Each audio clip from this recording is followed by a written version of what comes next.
The following is a Broncos Broadcast Network production. Good afternoon, and welcome to the Broncos Broadcasting Network. I'm Eric, and here are the stories for this week's Broncast. We look back at our top 5 instructional academic videos from the school year. BBN News begins now.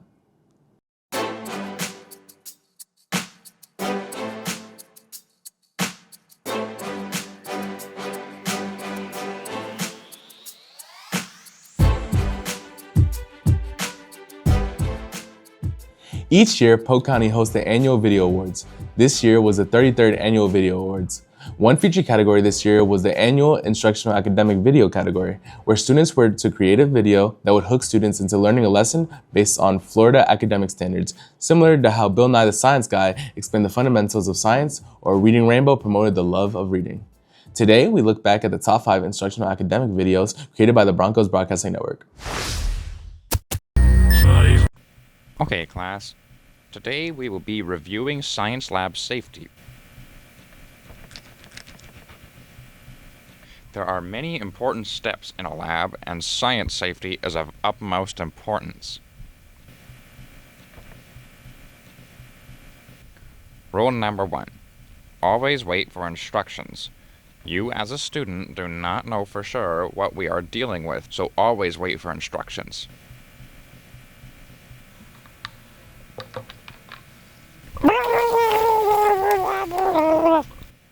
Rule number 2. Never ever eat or drink anything in the science lab.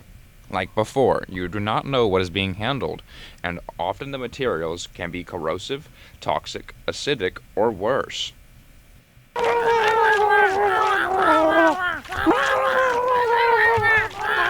Rule number 3. Always alert your lab teacher of a spill or break. If something is spilt or broken, it is important that you get the attention of a trusted adult. This way, no one is hurt during cleaning.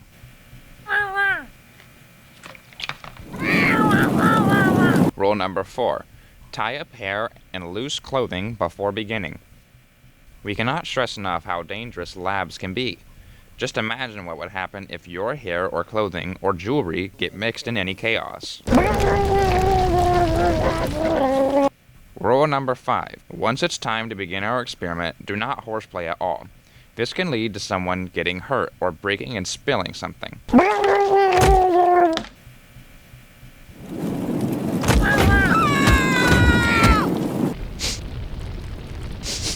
Oh yes, this is very important. Rule number 6. If a fire is rampant, then you should immediately get the teacher's attention and clear the area.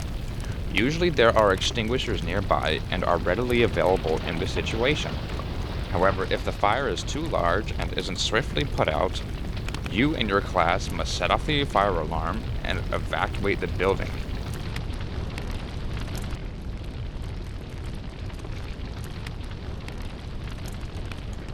And that, class, is just a small amount of science safety, and a perfect demonstration of what not to do, thanks to Holly and Eugene. See you next time, and stay stinky. Oh, I mean safe. Water. Water is one of the most important things on planet Earth. Water can be found in 3 different forms: solid, liquid, and gas. My name is David Ramos. I'm going to be teaching you about the water cycle.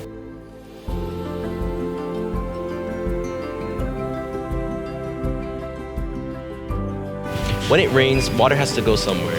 Water usually collects in places like streams, rivers, and lakes. But you can also find that water will collect on things like plants.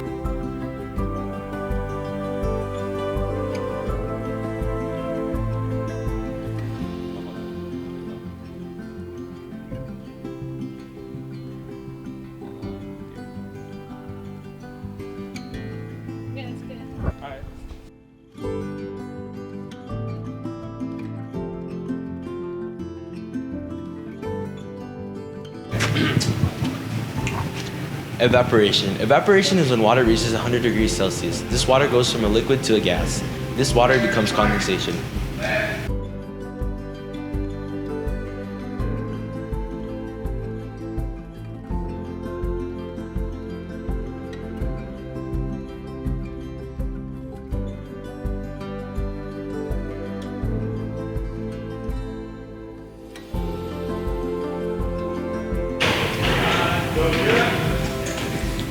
Condensation. Condensation is when humid air makes contact with a cold surface. This process involves water vapor. Lastly, we have precipitation. Precipitation is that same water that once is on the ground, that evaporated, comes out again. Thank you for watching. This is BBN News. 3. Theories and laws are the same thing. Theories and laws are the same thing. Theories and laws are the same thing. Wait, what did you just say? Yeah, theories and laws are the same. No, they're not. They're different. Really? Yep, let me explain. So, one of the main differences is that a theory explains the why. It is backed up by scientific experiment and can be changed.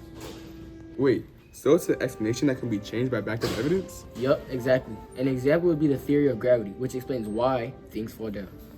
Alright, I get it now. So what's the law? The scientific law describes what happens. It does not go as in-depth as a theory does. That's kind of hard to remember. Do you have any ways I can remember what you said? Yeah, a theory explains the why. You can remember that because they both end in why. And a law describes. That's the easiest way I remember. So go ahead and scratch this out.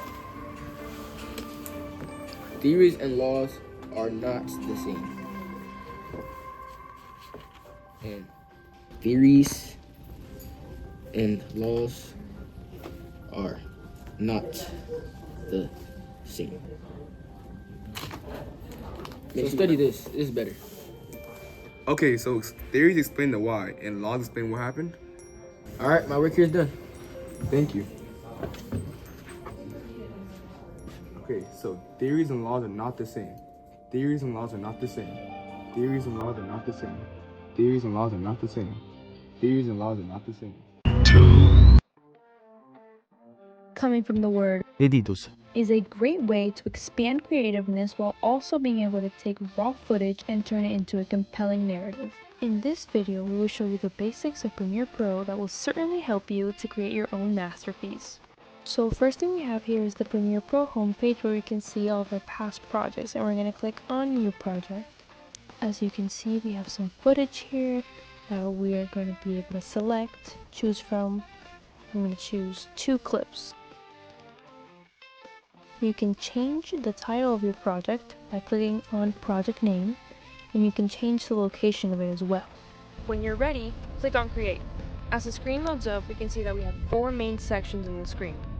We have the source monitor, the program monitor, the project panel, and the timeline. With the videos in our timeline, we can now use the playhead to move through the videos. Use the select tool to click on anything on the timeline. Move your clips around, drag them, or just select anything on the timeline. Next, we have the ripple edit tool that you can use to cut videos and snap them back into place next to your other videos so there's no gaps. The razor tool can be used to cut a specific portion of the video.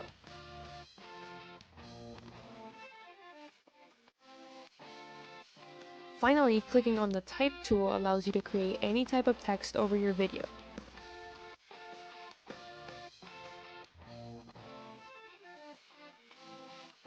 Once you have your text, you can go to the Essential Graphics screen where you can change the font, color, stroke, or anything to do with the text.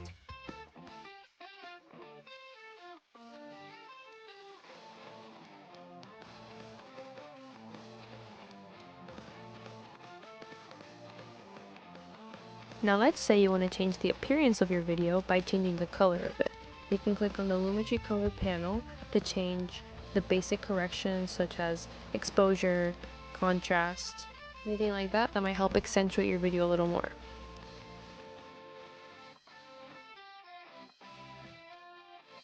If you want your video to look a little less traditional, you can always click on the Creative tab under Lumetri Color, which gives you a selection of adjustments and cool filters that you can use to make your video a little more creative.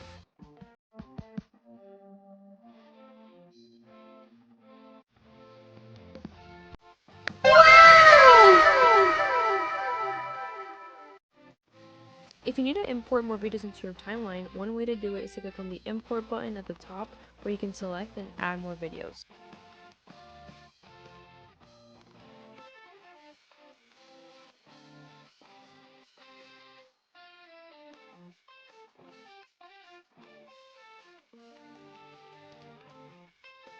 Premiere Pro also gives us the ability to add effects to our videos. So if you're looking to add an effect, just click on the effects panel and you'll see that there are plenty of options of effects that you could add to your video.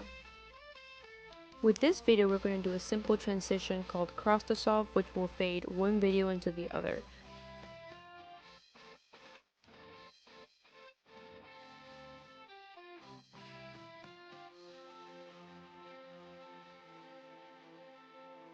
Some effects that are more specific to the video can be adjusted in the effect controls panel. For this twirl effect, you can adjust the angle, radius, and center of it by dragging the numbers left and right. There are so many effects to try. Once we are done with our entire video, we click on export. Here you can choose your file name, location, preset, and format.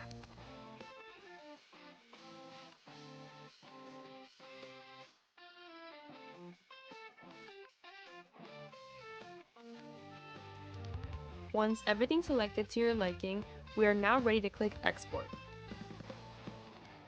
You did it! You created your first Premiere Pro video.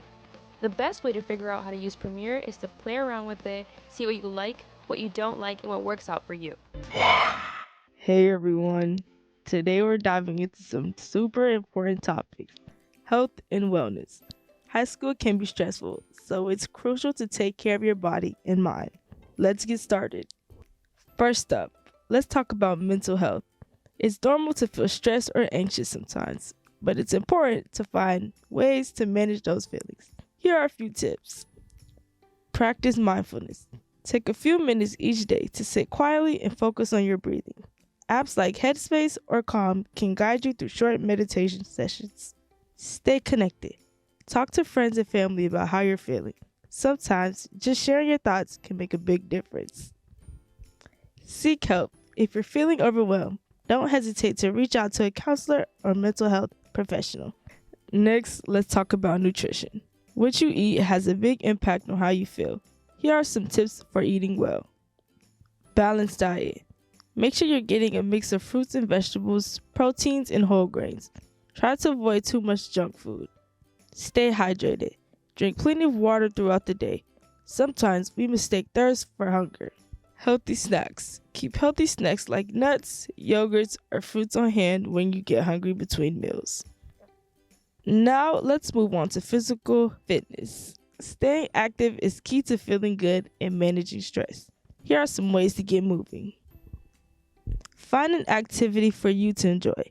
Whether it's running, dancing, playing a sport, or even just walking your dog, find something that gets you excited to move. Set goals. Start with small, achievable goals, like a 10-minute walk each day, and gradually increase your activity level.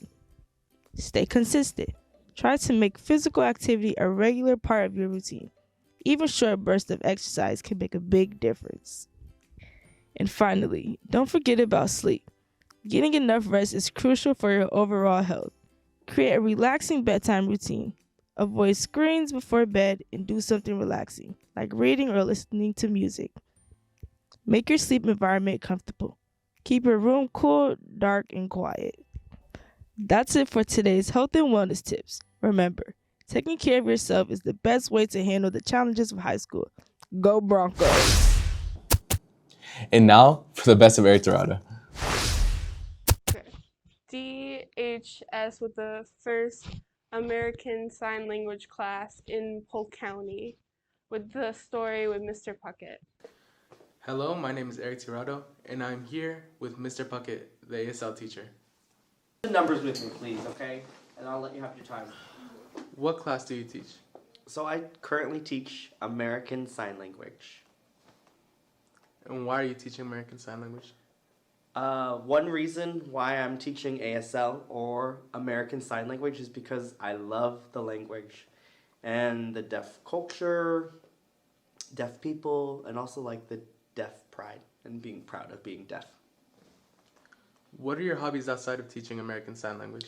Good question. So I teach music at the school as well too. So I play the piano, I play the saxophone, and I sing sometimes. So I do some also doing some music gigs here and there. So yeah. Is music another passion of yours? Yes, sir. It is. I used to teach music before I came to this school. So I taught music to special learners, trying to work and trying to adapt music curriculum for all special needs students so they can get music. What do you want your students to learn this year? Not only, of course, ASL, but I also want my students to learn advocacy skills and equality and equity for all students, because I think everyone deserves equal access to education. So I think we all need to learn these important skills, because not only these skills will be transferable in your work and future.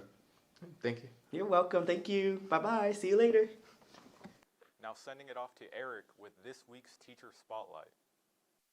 Here we are in Davenport High School, and the third floor is home to one of the most experienced teachers on the entire campus, Ms. Ramos. And how long have you been teaching? I've been teaching like 30 years already, and I have been teaching not just chemistry, but biology, physics, environmental, dual enrollment. And do you have any hobbies outside of school? Yes, I like to go bird watching, I do photography, I collect rocks because I am interested in geology also, and I like to eat. So is bird watching and also, are those passions of yours? Yes, and so is food, because I like to find good restaurants with awesome food, so tasting food is another of my hobbies. So what do you want your students to learn this year? Oh, I want them to learn enough chemistry so that they can make a difference in the world in the future. Okay, thank you. Miss Ramos is a great teacher and hopefully can teach in Davenport for many years to come. I'm Eric Tirado, Broncos Broadcasting Network. And now over to Eric with information about DHS swim team. So what team are you a part of?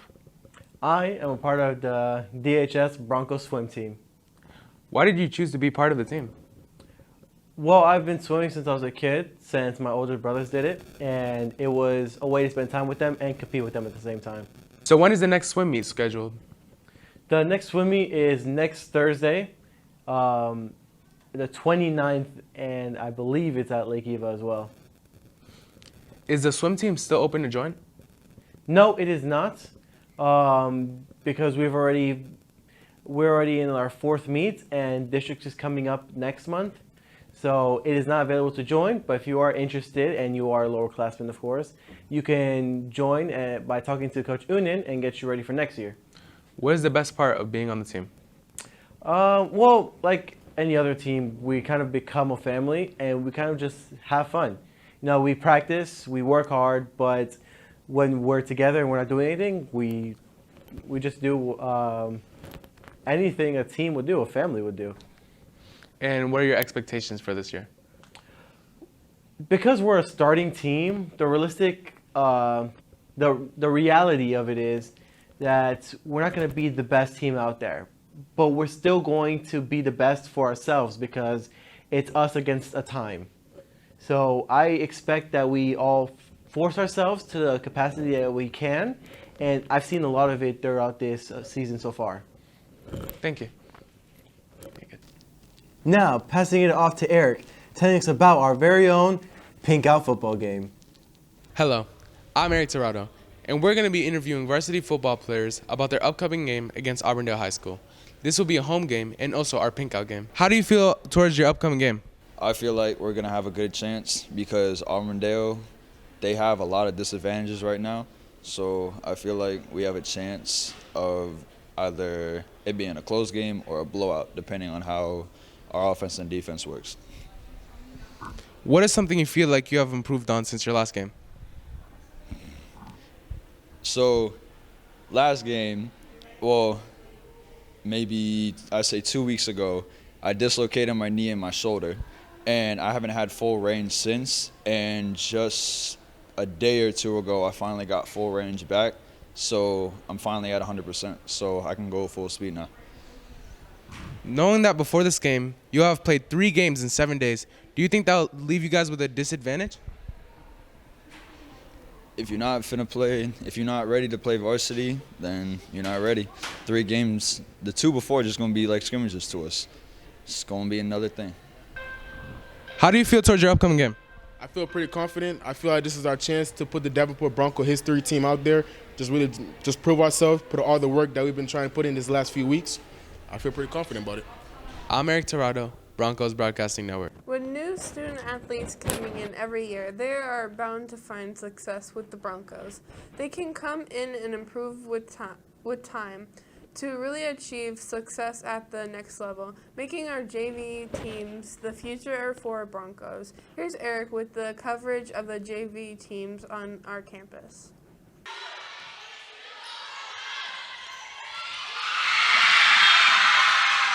Hello, I'm Eric Torado, and I'm here to bring you coverage on the JV teams this year in our campus. So far this year, only our JV football team and our JV volleyball team have played this year. So far, in terms of JV play, things have really shaped up for the JV football team this year, winning 3 of their first 5 games after previously not winning a single game last year. Coming off of a game at Poinciana, where the defense recorded a record-high 6 turnovers in a game against Ridge, this week the team will be playing Fort Meade in an away game, as the Broncos will try and secure their first winning season in football in the program's history. As for our JV volleyball team, they're nothing to scoff at either.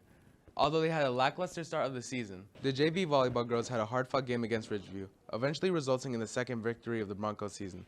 The team plans to get back on track and ride the momentum to the next game, heading against Ridgeview. Now remember, it is still very early on into the school year, so there are many teams that are still holding tryouts, including the soccer team for boys and girls very soon. Now, JV isn't a sign that you're bad at the sport you're playing. It's a sign to get better at the sport you're playing so you can achieve it at the next level and eventually reach varsity. So it shouldn't have such a negative connotation. Eric Torado, Broncos Broadcasting Network. Hello Broncos, my name is Eric and here's the weather forecast for the next 4 days. On Thursday, it will be rainy with a high of 77 and a low of 72. And there's also a tropical storm warning, so stay safe. On Friday, it will be mostly cloudy with a high of 84 and a low of 68. On Saturday, it will be mostly cloudy with a high of 84 and a low of 65. And on Sunday, it will be mostly cloudy with a high of 78 and a low of 59. And that's our weather. On Wednesday, December 14th, Florida Polytechnic University is holding an on-campus tour for our seniors and juniors. The university is in Lakeland, and a GPA of 2.5 or higher is required to be eligible to participate in the tour. As a reminder, only 50 students are allowed to attend the tour, so if you're interested, hurry now before it's too late. See Ms. GM in room 142 to sign up. As the group stage is coming to a close, the World Cup has already been filled with exciting moments. Here's Eric with coverage on how the World Cup is turning out. The 2022 World Cup is on the way as the group stage is coming to an end, and many shocking moments have been happening along some incredible goals. In my opinion, the top 3 shocking moments in this World Cup so far is Argentina losing against Saudi Arabia 2-1, Belgium losing to Morocco 2-0, and Germany losing to Japan 2-1. And let's see what people think about the most shocking moments and the most shocking goals this World Cup so far. Costa Rica beating Japan. I'd probably have to say Argentina fumbling the bag against Saudi Arabia. The most shocking moment in the World Cup for me was the 3-3 draw from Cameroon and Serbia. The most shocking goal was Messi's goal against Mexico. When Argentina lost against Saudi Arabia, it was like for me the most shocking because like everybody was betting on Argentina and nobody expected that they were gonna lose that way against them. Alphonso Davies' goal 1 minute in. Saudi Arabia beating Argentina. The most incredible goals that happened in this World Cup so far is Richarlison's goal against Serbia, Messi's goal against Mexico, and Salim Al-Dosari's goal against Argentina. Richarlison's goal against Serbia. Favorite goal would have to be Timothy Weah against Wales because I go for the U.S., so whenever they score is a good thing. But quality goal, I'd probably say Richarlison for Brazil with the overhead kick. It's pretty sick. Got to give it up to the boys in yellow, but USA is taking it home this year. Richarlison's goal against Serbia. Richarlison's goal against Serbia. For me, Richarlison goal, because it was like overhead kick. It was so nice. That's the best goal. But Cameron goal was nice because he did like a panenka against the keeper, at Ullman, and that was a nice goal. Alfonso Davies goal 1 minute in. Richarlison versus Serbia. I'm Eric Torado, Broncos Broadcasting Network. In 1930, the World Largest event officially began. The World Cup has been played every 4 years since then, and now it comes to a close once again with the finals this weekend on the 18th. We go to Jeriel for coverage. The World Cup is finally coming to an end. The 4 finalists are Croatia, Argentina, France, and Morocco. The World Cup final will be held on the 18th at Lusail Iconic Stadium. The semifinal matches are Croatia versus Argentina and France versus Morocco. We asked the students who they believe will make it to the finals. I'm going to go with Croatia beating Argentina and France beating Morocco. That's probably going to be a tighter game than I think, but it's going to be a rematch from 4 years ago. Croatia and France. Argentina versus Morocco. Argentina and France. Argentina, Francia. Argentina and France. France and Argentina. Okay, so I think today I wish Croatia win, but I think Argentina's gonna win. And France against Morocco, France is gonna pass. With the World Cup final coming to an end, many players have showed out for their country. I'm going to go with Mbappe. I think he's been playing well. He's been scoring lots of goals. I think he's going to win the Golden Ball. Player so far. Livakovic from Croatia. Bonu from Morocco. Lionel Messi. El mejor jugador. Mi favorito era Neymar, pero ya se retiró. Entonces, no sé, Messi. Jude Bellingham. Mbappe. Mbappe and Croatia goalkeeper. They both are.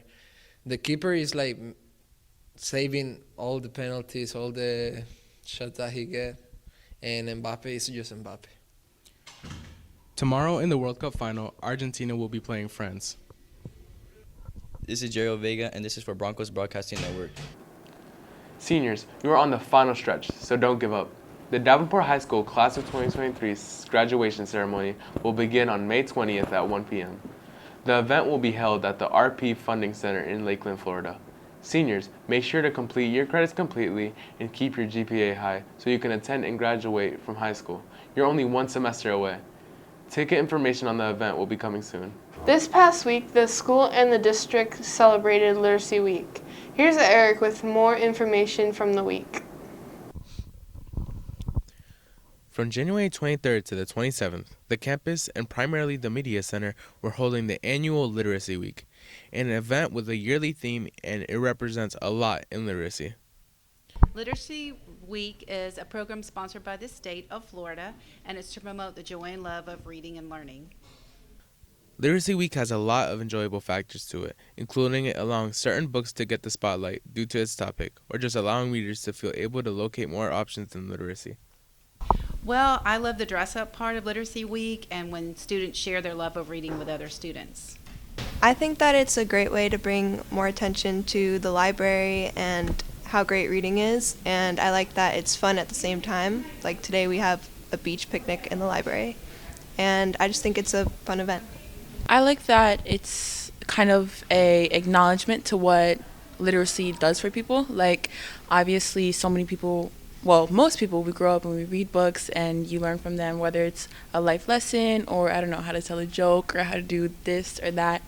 And, like, I love that it brings to light what reading, what English does for so many people, you know, as a reader. And as a reader, like, it's fun for me because it's like I get to talk about the books that I like or the genres that hit me personally, or they make me happy or they make me sad. And I don't know, I think it's just a really good thing to have and a really good thing to celebrate. This year's theme primarily centers around the water, and there are some hard hitters this year.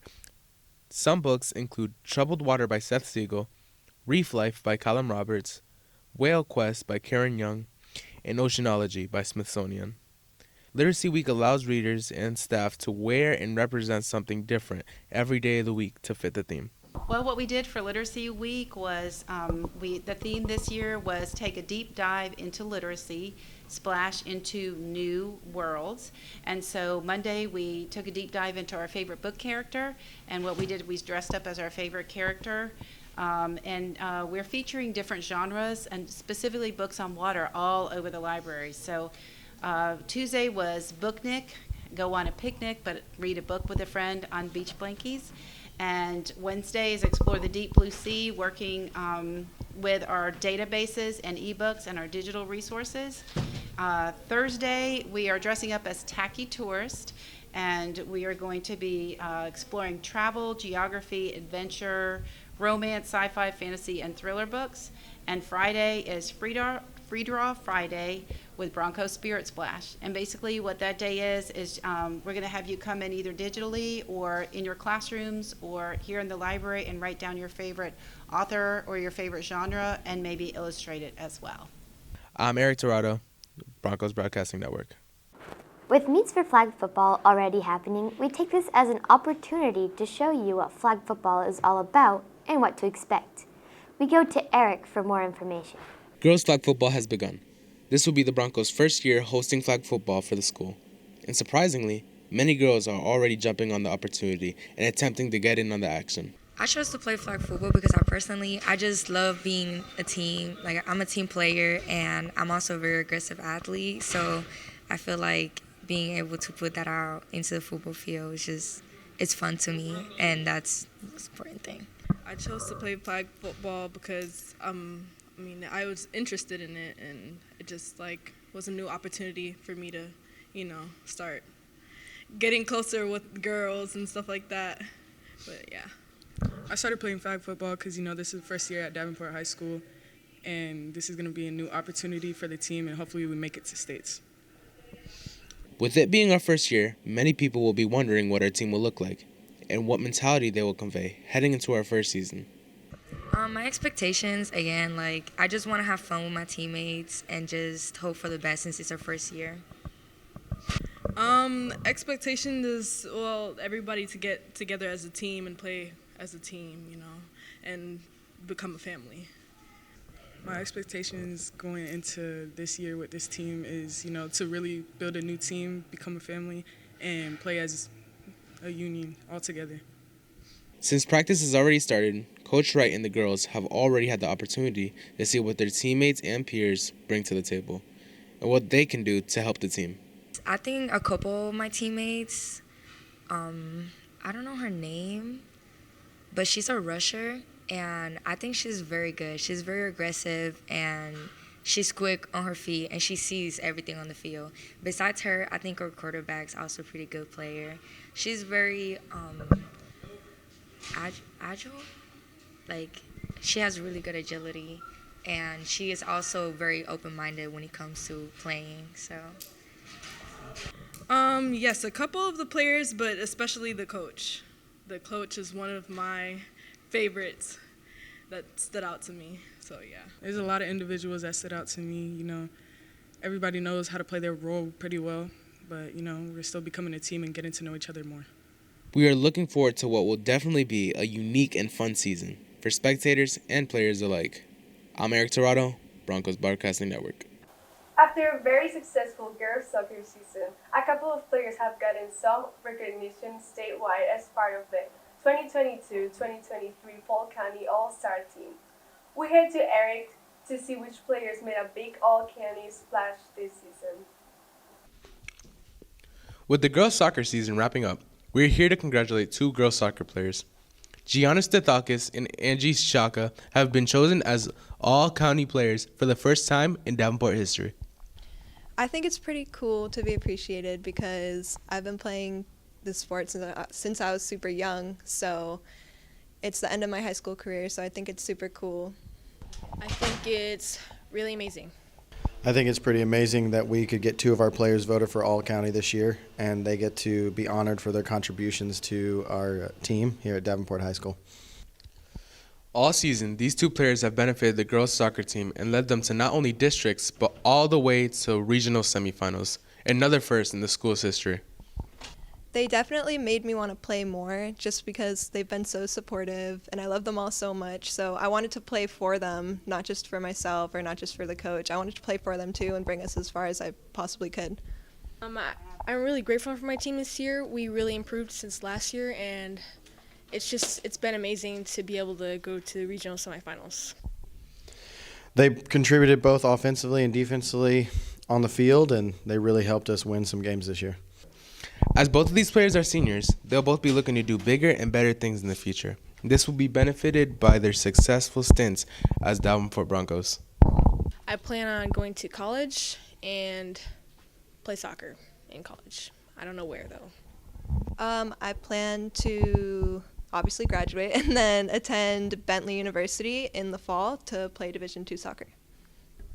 I think it's absolutely amazing she gets to continue her soccer career and move on to the next level and also get an education out of it as well. We wish these girls the best in their future. I'm Eric Dorado, Broncos Broadcasting Network. For this week's Student Spotlight, we look at a student who recently just got chosen to be on Team USA's amateur weightlifting team, Nick Vertico. We hand it off to Eric for more coverage. Nick Vertico is an elite student athlete here at Davenport High School. From being a phenomenal defensive end to a track and field superstar, Nick can do it all in terms of athletics. I did football, and I'm in track and field season and weightlifting season.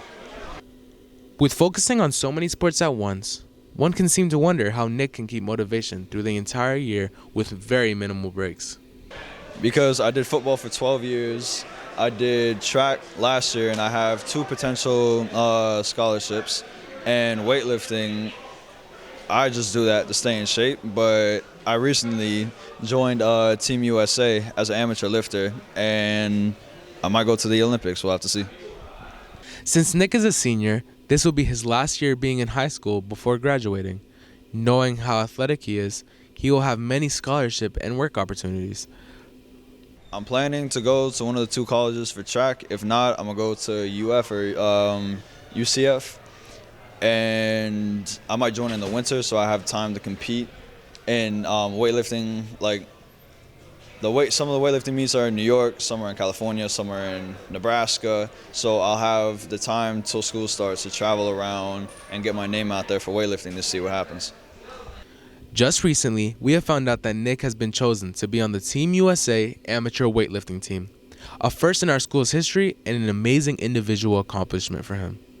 Good. Lake Wales, their coach is really respectful and really helpful. I went to the first official in-person practice yesterday, and it was really fun. The coach actually broke down what I have to do. He told me the workouts I had to do. He gave me the space to do them. And if I ever messed up or needed a spot, he was there. Or if I ever had a question, he was there to answer it. So the team is amazing.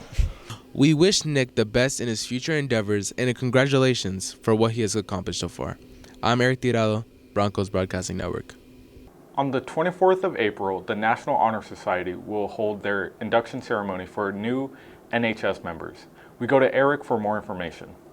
On April 24th, the NHS are holding their induction ceremony, giving the new NHS students a diploma to validate them being a part of NHS. This year, our induction ceremony will be held on April 24th at 6 p.m. in the Performing Arts Center. The ceremony is for all of our new NHS members just joining this year, so they can be officially recognized for their membership in NHS. A lot of changes happened between last year and this year's NHS. This includes the activities and even our very own induction ceremony. Of course, there's also a change in members. This year, we have a few extra elements plus a larger induction class. So I'm pretty excited about that, to have more members and volunteers and all of that good stuff. We'll have a lot more involvement and just a bigger impact around the community. What are your expectations on next year's crop of NHS students? For next year, like every year, we're just looking for 10th graders or 9th graders moving up to 10th grade with a 3.3 GPA, good grades, an academically rigorous schedule, and just a willingness to be involved within the community and school.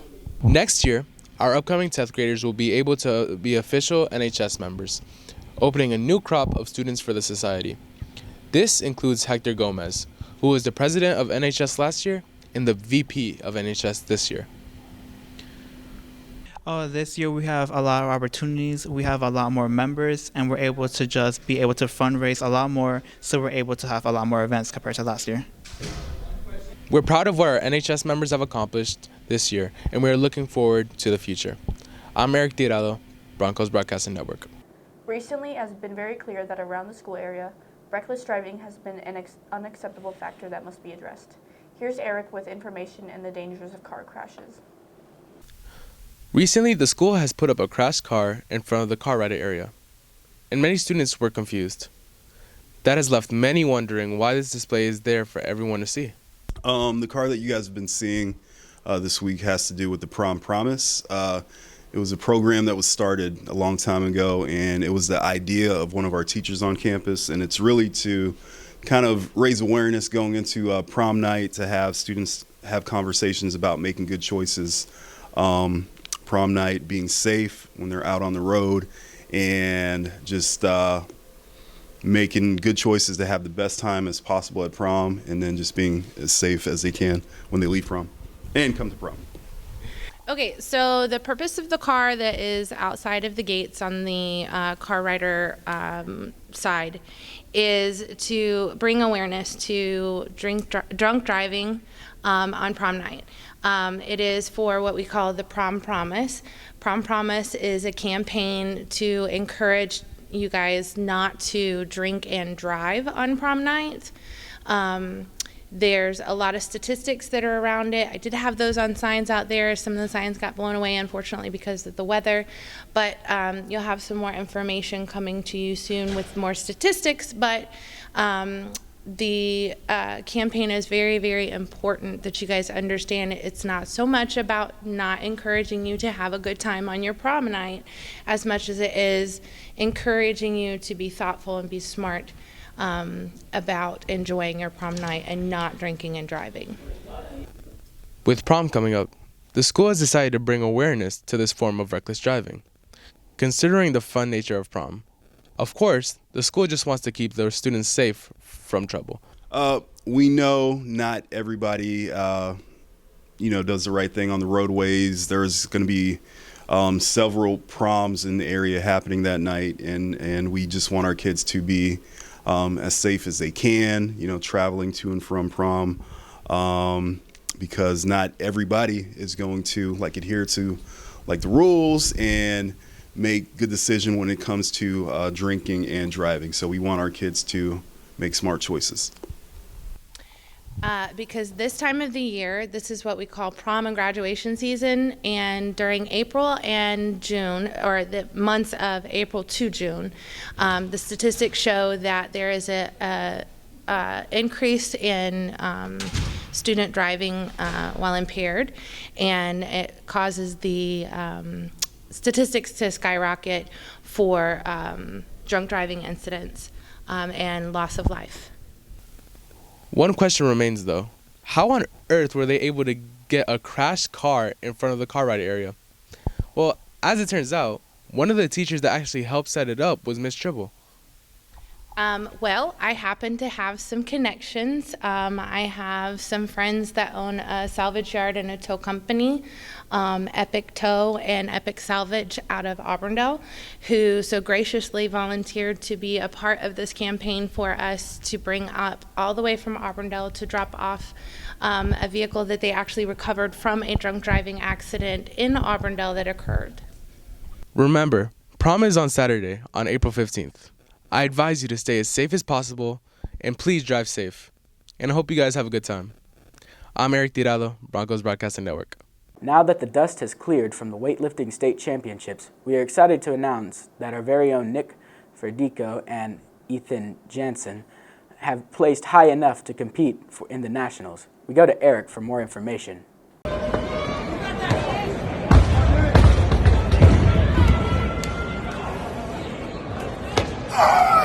Now that the state championships for weightlifting are over, the national championships are on their way.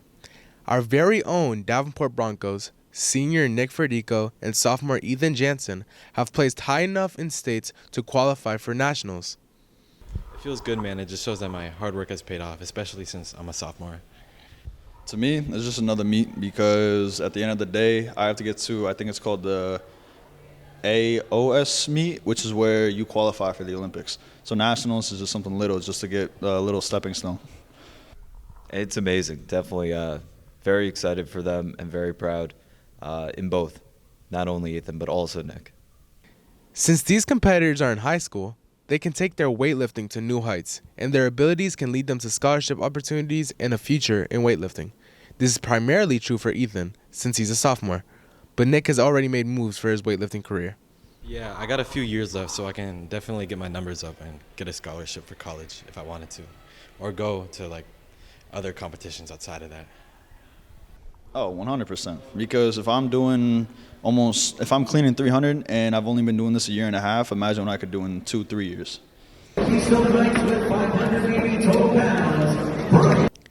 These students are very experienced in weightlifting. Both are no stranger to big weightlifting events. Now that they make it to the Nationals in the summer, though, they're bound to set high expectations for themselves when the time comes. I think I'm going to do good because I think in Nationals there's different age groups and stuff for your weight class. So I think I can definitely get like top 3 this year at Nationals. I have really high expectations for myself. So there's going to be 500 people at Nationals. I expect to get at least top 25 to top 15. And if I don't, then at least top 50. So at least my name's out there in the nation. I expect them to do well. I mean, last year Ethan made Nationals. He got top 5 in the nation, so hopefully he brings that back home again.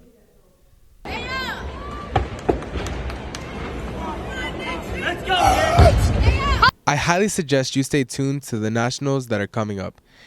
And a huge congratulations to Ethan and Nick for accomplishing such a huge achievement. And we wish them the best of luck. I'm Eric Tirado, Broncos Broadcasting Network. On May 5th, DHS will be holding their very own fashion show called Fashion Famous. This fashion show will include the DHS Choir, Step Team, and CTE. I advise you to come to the show and support our DHS students as this will be our inaugural fashion show. The tickets for the show will be available on the DHS website for everyone to purchase. Attention to the graduating class of 2023. The school year is almost over, and with signing days, cap and gown distribution, prom, and grad bash all passing by, you are on the home stretch, so don't slow down.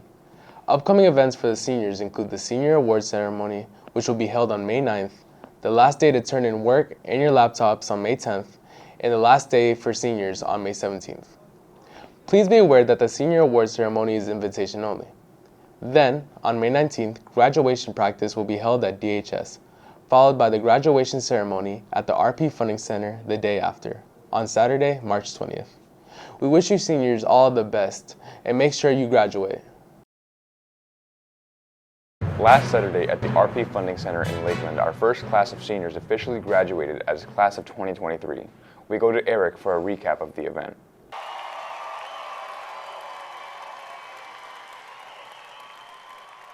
The graduation ceremony for the class of 2023 happened on Wednesday on the 20th at the RP Funding Center. Over 400 students will be walking down to progress to their next chapter of life after high school.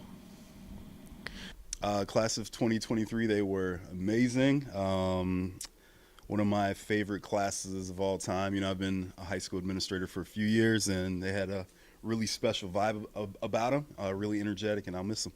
I got to work with the class of 2023 quite a lot as their senior advisor. And quite honestly, I couldn't have picked a better group of kids. I've been a teacher for 17 years, and I'm really excited. They were excited to be the first class, and I loved every second of that with them. They worked really, really hard.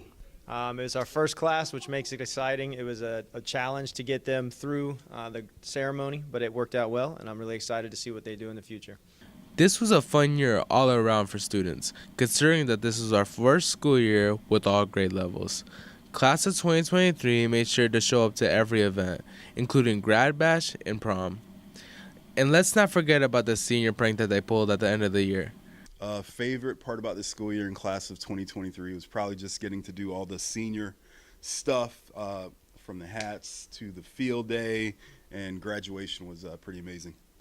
My favorite part about this year is that being a brand new school, we haven't we don't have any traditions per se. And so working with the senior class, we got to, as a senior class, like create those traditions, make those traditions and start those things, something that this school will be doing 50, 60 years from now. So I really loved working with them and helping them to make those decisions for the future. And I think that when they return for their class reunion, they're going to be really happy about some of those choices they made. There's a lot of key moments this year. Having our first senior class, we had a lot of events on campus with them. But I think recently my favorite moment was watching Mr. Wright prepare everybody as they walked onto the stage. That was pretty comical. Class of 2023 is the first graduation class in the history of our school. So not only is the school new to this, but it's bound to be a memorable class for years to come.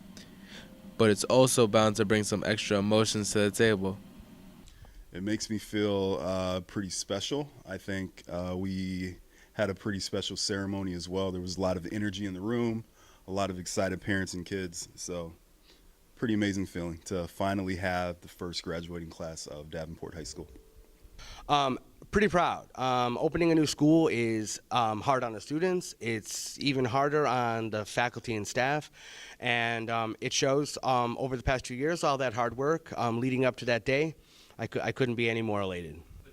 It makes me feel great to see what we have moving forward in the future. That's just the first of many, and I look forward to being here for a lot of them. We wish the class of 2023 the best of luck in the future. I'm Eric Tirado, Broncos Broadcasting Network. Today's ACT word of the day is hypothesis. Hypothesis is a proposed explanation based on limited evidence. A detective's work consists largely in forming and testing hypotheses. Today is Wednesday, August 23rd, which is National Cuban Sandwich Day, and Find Your Inner Nerd Day. If today's your birthday, you share a birthday with Seth Curry, Jeremy Lin, and Rick Springfield. If today's your birthday, happy birthday. There will be a girls' soccer parent meeting tonight, August 23rd at 6 p.m. in the Broncos area. Girls' soccer conditioning takes place on Tuesdays and Thursdays from 2:30 p.m. until 4:30 p.m. You must have a completed physical to participate. Cross country is looking for motivated runners to join the team. We practice from 2:30 to 4:30 daily, and we have one race per week at Ridge Community High School. You will receive free apparel, snacks, and a pre-race meal. Please see Coach Bonilla in room 231D or Coach Gables during lunch for more information. This Friday is our first DHS football game of the year, as the Broncos host the Haines City Hornets. Game time is at 7:30. Save time at the gate by purchasing tickets now by using the QR code on the screen. Today's ACT word of the day is revive, meaning to restore, to lie, or consciousness, or to activate.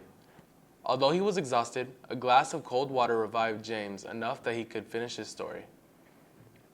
Please support the Ladies Quest We Care Lollipop fundraiser. A portion of the proceeds will be donated to the Sunshine Foundation to help make a dream come true for children who have profound illnesses or conditions. You can purchase lollipops from Miss Hodge in room 156A, Miss Madden in 155A, or Miss Hoke in 155D, but only during non-instructional times. Congratulations to the cast of Peter and the Starcatcher.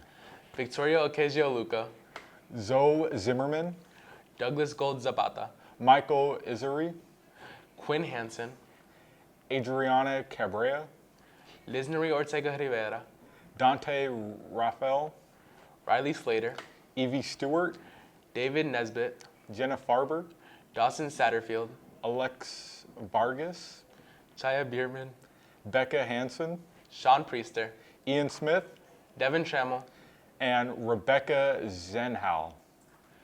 Their first rehearsal will be next Tuesday from 2 until 5 in the Studio Theater. Today's ACT word of the day is erode, meaning to wear away either figuratively or literally.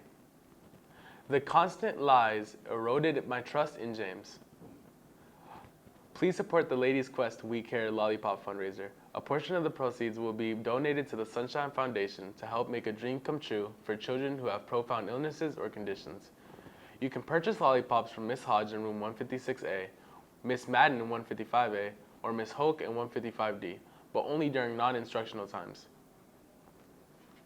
Seniors, schedule your senior photos today. Katie will be on campus from September 28th, November 3rd, and December 14th. Register at katie.com/schedule to secure your time. On Friday, the Broncos football team will play their second game of the year, this time against the Lyman Greyhounds. Tickets for both games can be purchased using the QR code on your screen. There will be a boys basketball interest meeting on Monday between 6 and 7 p.m. in the Broncos area. If you have any questions, please see Coach Jones.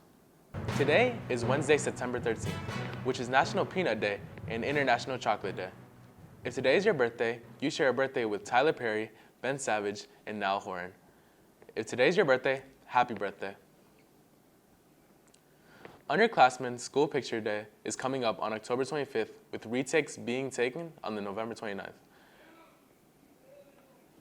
The culinary program is selling Bronco earrings. Please support the culinary students and show your Bronco pride.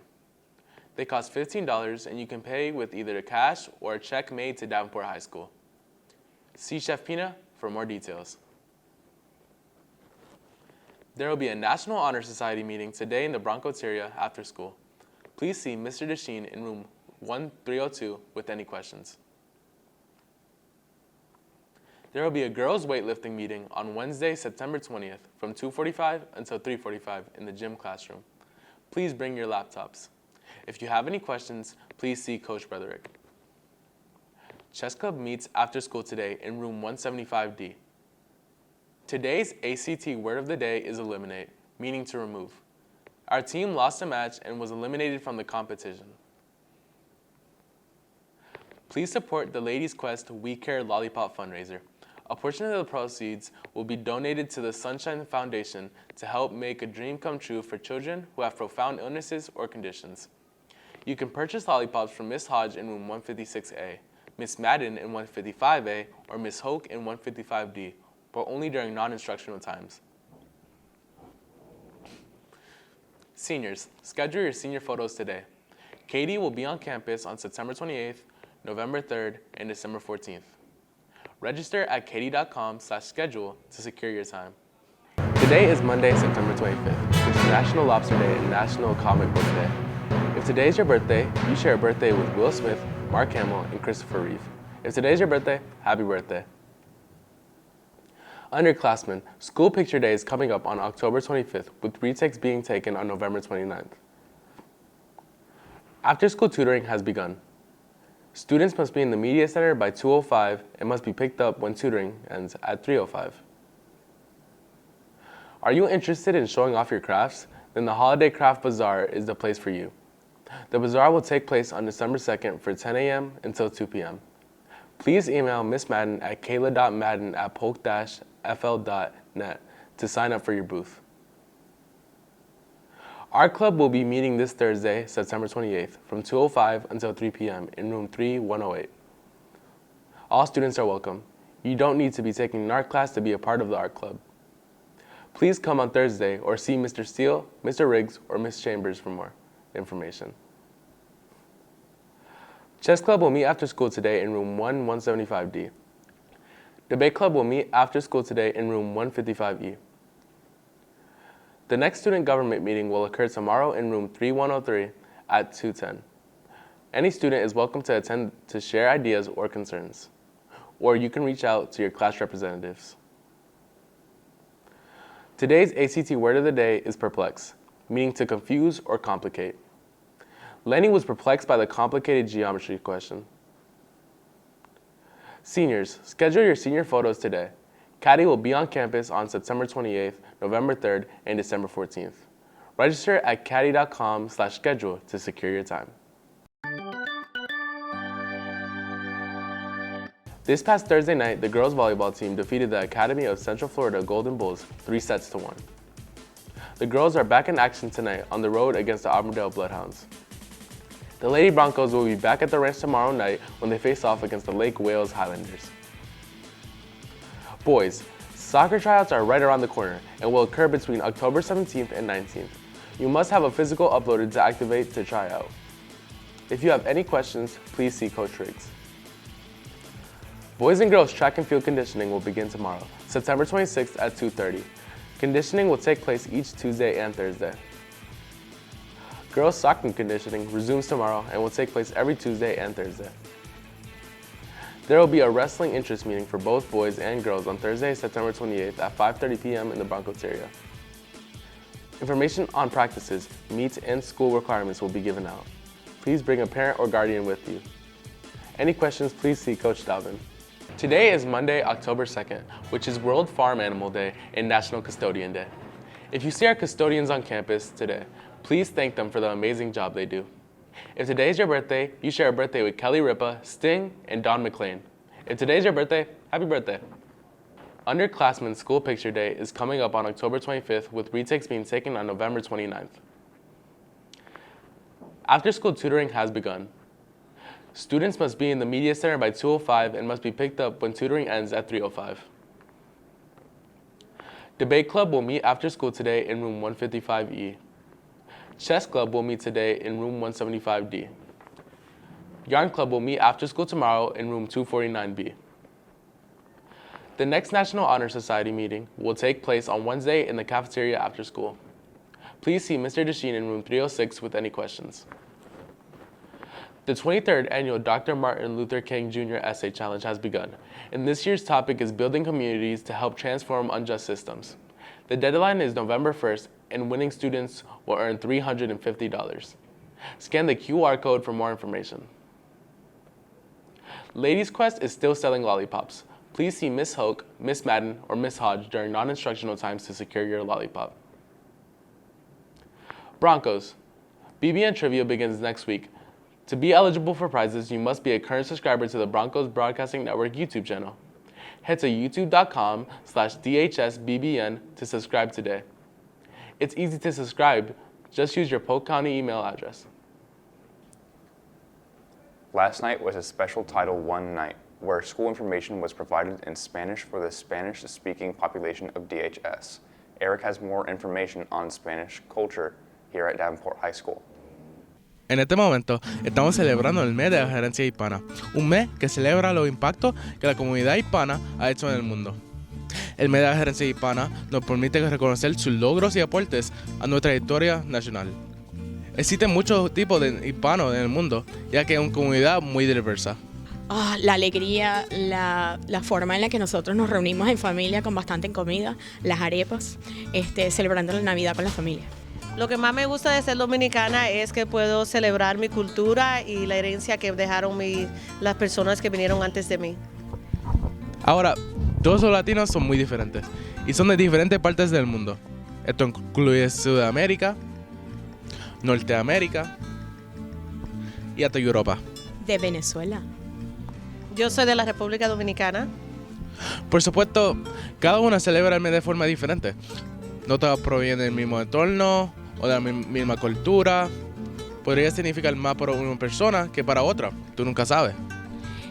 Trato de darles bastante información de los hispanos, especialmente en ciencias, para que se den cuenta de que todos, independientemente de qué país somos, podemos ser científicos y podemos dar un aporte a la sociedad.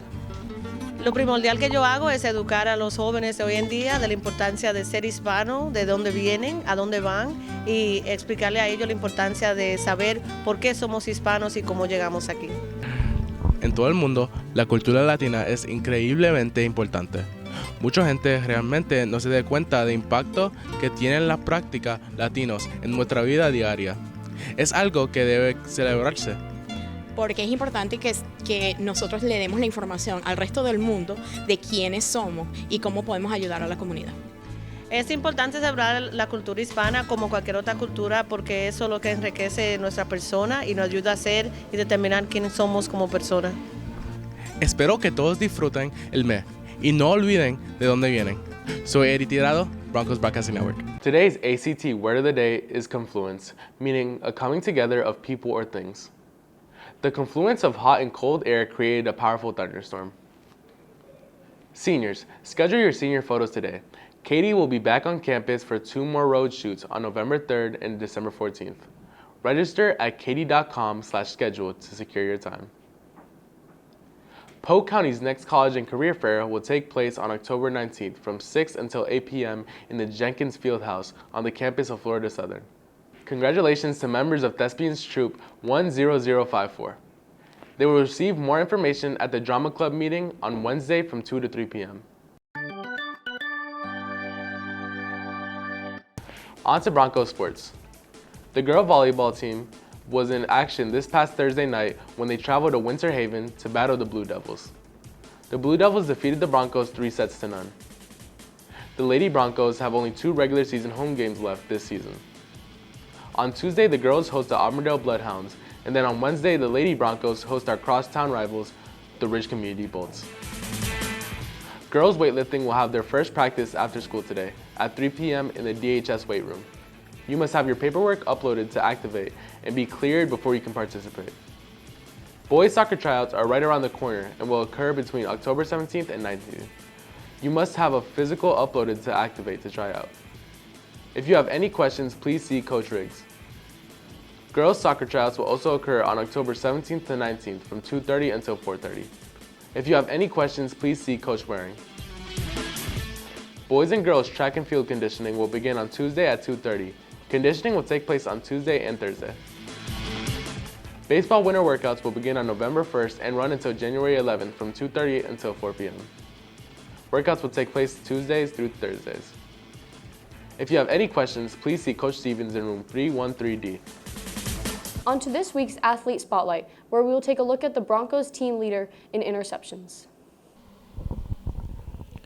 We are midway through the Broncos football season, and we have seen the product of many big-time players, both on offense and defense. Many explosive plays have been converted time in and time out, and nothing in football is more explosive than a turnover. And nobody knows more about making an explosive play than Giovanni Jimenez, the team's starting free safety. And it is, he drops back, down the middle, overthrown, intercepted by Giovanni Jimenez! Of course, no one's going to be good at football without some experience. Both the coaches and players alike have years of experience in football, which translates to what we see on the field. I've been playing football since I was 3 years old, but tackle since I was 6. This would be year 3 here at Davenport, obviously, and then 2 years prior to that with middle school. I've been coaching mini programs for 5 years. Giovanni's success wasn't obtained alone, though. He, of course, relies on his coaches and the talent around him to help him develop into the player he has become today. The same could be said about the coaches, though. Giovanni's impact on the team is undeniably unparalleled. The coaching, how does it affect my play? I could say it makes me better in a way when they're hard on me because it makes me want to prove them wrong and really go out there and ball. And well, I love my defense, so everybody's really a big-time player. But I'll say the twins, I like Aiden, our QB1. He could really do everything on the field, and he really leads the game for us. Gio Jimenez is a very important part of our defense, secondary. We look him at as like one of the leaders here. Again, he's a junior, so next year it'll be his with the twins leaving. And he holds the school record so far with, I believe, 6 or 7 interceptions. Giovanni, he's a natural-born leader. He brings a lot of energy to the team, and he knows that he wants to win. He brings that drive every play. Now, as the team's all-time leader in interceptions, along with other accolades, Giovanni holds himself to higher expectations than others do. And along with these expectations come expectations for the team as well. Man, I hold us high. I hold us very high because I know we could do very well, and we are going to do very well. And for myself, of course, I hold myself high, very high. I know what I'm capable of, and I get very upset when I'm not performing to my best of abilities. I expect for him to put on a lot of weight and strength this offseason so that he can get at least all-county for next fall, his senior year. Expectations for him, sky's the limit. I mean, he's definitely got that drive in him. He's got that dog in him. He wants to keep playing football. He can make it happen. So he can do anything he wants. We wish Giovanni and the rest of the team the best of luck in the future. I'm Eric Torado, Broncos Broadcasting Network. Today is Tuesday, October 17th, which is National Pasta Day and National Payback a Friend Day. If today's your birthday, you share a birthday with Eminem, Wyclef Jean, and Chris Kirkpatrick. If today's your birthday, happy birthday. Underclassmen School Picture Day is coming up on October 25th, with retakes being taken on November 29th. After-school tutoring has begun. Students must be in the Media Center by 2:05 and must be picked up when tutoring ends at 3:05. The 23rd annual Dr. Martin Luther King Jr. Essay Challenge has begun, and this year's topic is building communities to help transform unjust systems. The deadline is November 1st, and winning students will earn $350. Scan the QR code for more information. Ladies Quest is still selling lollipops. Please see Miss Hoke, Miss Madden, or Miss Hodge during non-instructional times to secure your lollipop. Attention all sophomores, and those juniors and seniors who have not met the algebra graduation testing requirements. The PSAT will be administered tomorrow. If you haven't already downloaded Blue Book, please check with your 5th period teacher with instructions how to download it, as you will need it for this test and future tests. The PSAT will cause an altered bell schedule for tomorrow. We will start the day with 7th period, and then after testing, we will move on to 5th period, 3rd period, and finally end the day in 1st period. Testing locations have been posted around school, so make sure you know where you are testing. The next donut day is coming up, and this time you can purchase in advance with a credit card. Scan the QR code to get in on the pre-sale and get your box, which will be available to enjoy on October 20th. Only 90 boxes will be available, so make sure you order today. Chess Club will meet after school tomorrow in room 175D. Yarn Club will meet after school today in room 249B. Latinos in Action will meet today after school in room 314F. Today is Monday, October 23rd, which is National Food Day and United Nations Day. If today is your birthday, you share a birthday with Drake, PewDiePie, and Kid President. If today is your birthday, happy birthday. Underclassmen School Picture Day is coming up tomorrow, with retakes being taken on November 29th. After-school tutoring continues after school today. Students must be in the Media Center by 2:05 and must be picked up when tutoring ends at 3:05. The 23rd Annual Dr. Martin Luther King Jr. Essay Challenge is underway, and this year's topic is building communities to help transform unjust systems. The deadline is coming up next week on November 1st, and winning students will earn $350. Scan the QR code for more information. Student Government will be having their weekly meeting today in Building 3, Room 103 at 210. All students may attend to share any ideas or concerns they have about Davenport High School. Latinos in Action will meet after school today in Room 314F. Yarn Club will meet after school today in Room 249B. Chess Club will meet in Room 175D after school tomorrow.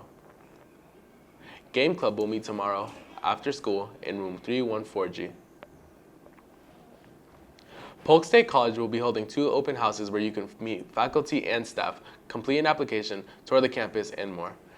Tonight, between 5 and 7 p.m., students can visit their Winter Haven campus, and on November 2nd, students can visit their Lakeland campus. For more information, head to polk.edu. Are you interested in taking a trip to Japan? Miss Winters, in conjunction with RF Tours, wants to make that happen. The tour will take place in 2025 at the beginning of the summer. Scan the QR code to register for the informational meeting on November 2nd. Students, you also have the opportunity to head to France with Monsieur Maldonado. You will be able to walk the Hall of Mirrors, see the Mona Lisa, Eiffel Tower, and try foods such as crepes and ratatouille. Scan the QR code to RSVP for the interest meeting, which will occur on Wednesday, November 1st. DHS Drama Department presents Peter and the Starcatcher, which will occur in the DHS Performing Arts Center this Friday and Saturday at 7 p.m. Doors will open at 6:30. Scan the QR code on the screen to purchase your tickets. Just a reminder, Broncos, at the end of the day, if you need to visit guidance or drop off attendance notes, pick up a bus pass, or anything else in the main office. The doors to the main office lock each day at 1:45. Also, Broncos, remember that school IDs need to be worn around your necks and be visible at all times. This is a district requirement. Starting yesterday, when you get lunch, there will not be a keypad to enter your ID number. You must have your physical ID to get lunch. Students that do not have an ID will have one created for them before they are able to get lunch. Attention DHS students who would like to take the PERT exam. Please see Ms. Brown in guidance by Friday. The PERT exam will be given on November 2nd. Any questions, please see Ms. Brown. Today is Monday, October 30th, which is National Candy Corn Day and National Checklist Day. If today is your birthday, you share a birthday with Adam Copeland, Henry Winkler, and Ivanka Trump. If today is your birthday, happy birthday. Underclassmen School Picture Retake Day will be on November 29th. After-school tutoring resumes after school today. Students must be in the Media Center by 2:05 and must be picked up when tutoring ends at 3:05. The 23rd Annual Dr. Martin Luther King Jr. Essay Challenge is underway, and this year's topic is building communities to help transform unjust systems. The deadline is coming up on Wednesday. Winning students will earn $350. Scan the QR code for more information. Polk State College will be holding one more open house where you can meet faculty and staff, complete an application, tour the campus, and more. On November 2nd, students can visit their Lakeland campus. For more information, head to polk.edu. Chess Club meets after school today in room 175D. Debate Club meets in room 155E after school today. Yarn Club will meet in room 249B after school tomorrow. Student Government will meet tomorrow after school in Building 3, room 103 at 210. Meetings are open to all students to share any ideas or concerns about Davenport High School. Please see Mr. Moody or your SGA officers with any questions. National Honor Society will meet on Wednesday in the Broncoteria at 2 p.m. If you have any questions, see Mr. Desheen in room 306. Are you interested in going to Japan? Miss Winters, in conjunction with RF Tours, wants to make that happen. The tour will take place in 2025 at the beginning of the summer. Scan the QR code to register for the informational meeting on November 2nd. Students, you also have the opportunity to head to France with Monsieur Maldonado. You will be able to walk the Hall of Mirrors, see the Mona Lisa, Eiffel Tower, and try foods such as crepes and ratatouille. Scan the QR code to RSVP for the interest meeting, which will occur next Wednesday, November 1st. Just a reminder, Broncos, at the end of the day, if you need to visit guidance or drop off attendance notes, pick up a bus pass, or anything else in the main office, the doors to the main office lock each day at 1:45. Also, Broncos, remember that school IDs need to be worn around your necks and be visible at all times. This is a district requirement. When you get lunch, there will not be a keypad to enter your ID number. You must have your physical ID to get lunch. Students that do not have an ID will have one created for them before they are able to get lunch. One of our own teachers at Davenport High School was named the 2023 Outstanding High School Science Educator of the Year. Eric has more information on this major accomplishment. Miss Miles Dozier was named High School Science Teacher of the Year. Miles Dozier is a marine biology teacher here on school's campus in room 1176G. Now, a lot of people might be confused about the difference between marine biology and normal biology, since they both talk about life in different specimens. But Dozier only teaches the world's marine life.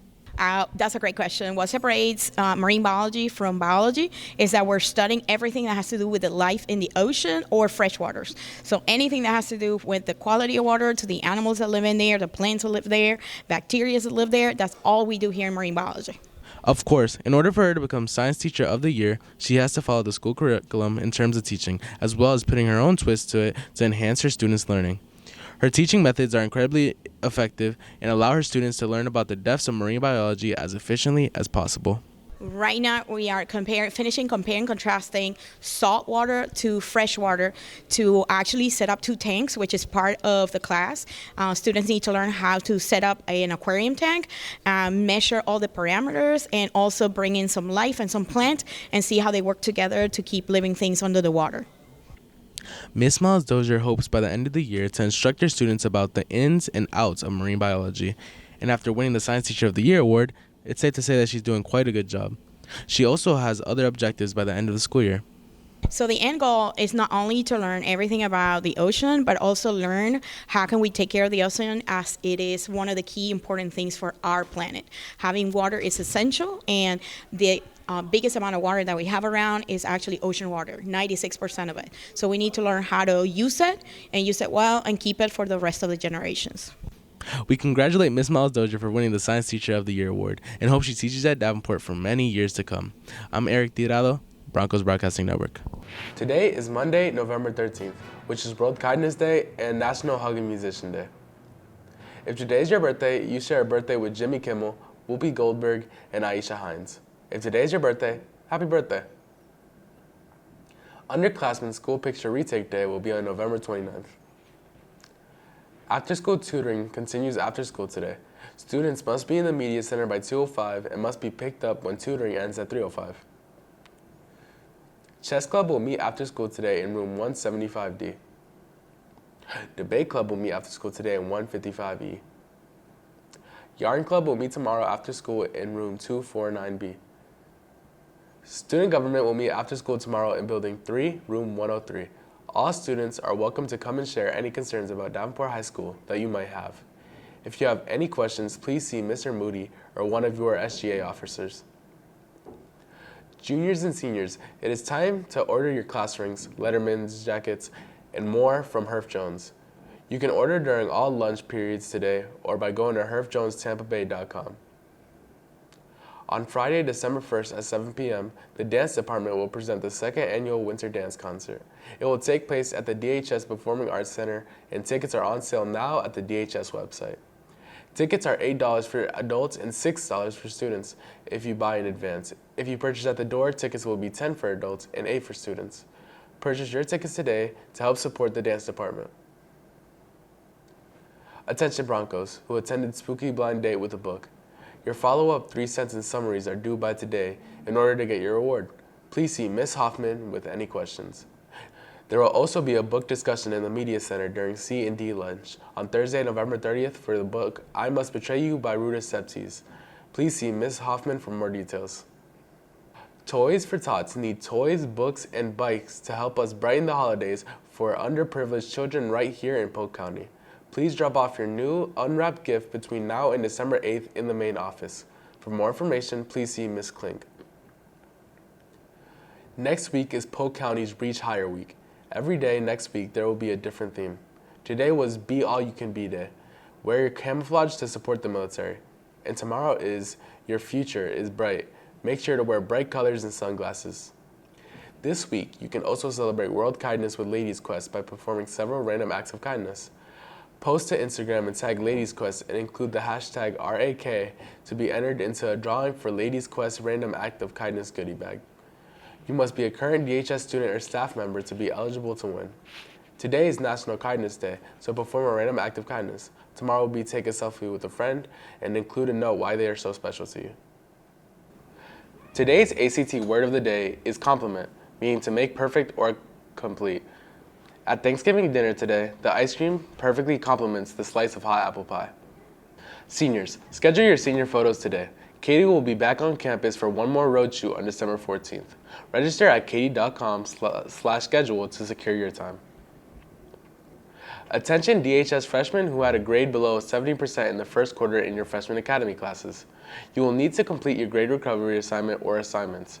Each student will need to see their teacher for their packet and must sign the contract. Grade recovery must be turned in before December 15th. There are no exceptions to this date and no late work will be accepted. Winter testing is right around the corner. U.S. government students will take the FCLE exam on November 30th. The grade 9 and 10 FAST exam will take place on December 5th. Best algebra and geometry retakes will be taking place on December 6th. Please see your math or English teachers or please see Ms. Wagner for more information. Seniors, just a reminder to pay your senior dues, which must be paid by November 30th. Your dues will include a yearbook, a senior class t-shirt, a class of 2024 pennant, a lawn sign, and more. For more information, please head to event ticketing on the DHS website. On to Broncos sports. The second annual Broncos tip-off concluded last week. In the opening contest, the Lake Region Thunder defeated the New Dimension Tigers by a score of 76-69. In the nightcap, the Broncos continued their winning ways as they defeated the Tenorock Titans by a score of 59-13. Just before fall break, the girls' soccer team defeated the Mulberry Panthers by a score of 5-0. Marisol Helder led all scorers with 2 goals. Caroline Schnegenberger, Gabby Perez, and Crystal Carriello added a goal each. The girls are back in action on Tuesday when they travel to face the Victory Christian Academy Storm. Boys soccer will be back in action Monday night against the Auburndale Bloodhounds. Girls basketball will play their first home game on Wednesday against the Auburndale Bloodhounds. Baseball winter workouts resume on Tuesday and will take place every Tuesday, Wednesday, and Thursday from 2:30 until 4 p.m. Please see Coach Stevens in room 313D with any questions. Today's ACT word of the day is grandeur, meaning being awesome or impressive. The Palace of Versailles was designed to show the grandeur of the French court. Seniors, schedule your senior photos today. Katie will be back on campus for one more road shoot on December 14th. Register at katie.com/schedule to secure your time. Attention DHS freshmen who had a grade below 70% in the first quarter in your freshman academy classes.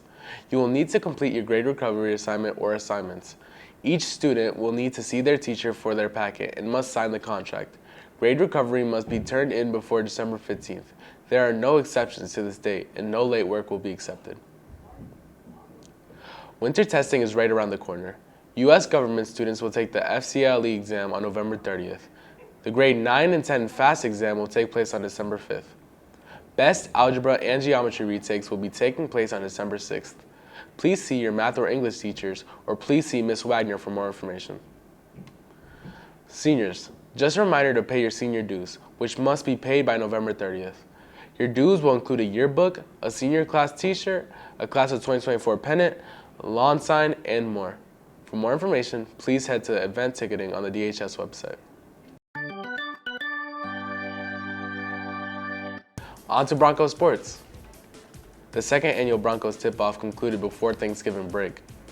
In the opening contest, the Lake Region Thunder defeated the New Dimension Tigers by a score of 76-69.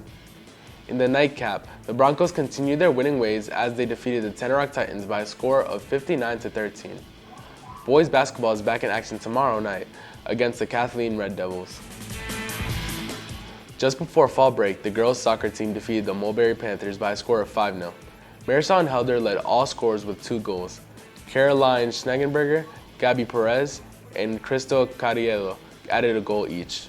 The girls are back in action on Tuesday when they travel to face the Victory Christian Academy Storm. Boys soccer will be back in action Monday night against the Auburndale Bloodhounds. Girls basketball will play their first home game on Wednesday against the Auburndale Bloodhounds. Girls flag football will be holding a camp beginning today at 2:15 p.m. Camp will take place every Monday through Thursdays until winter break.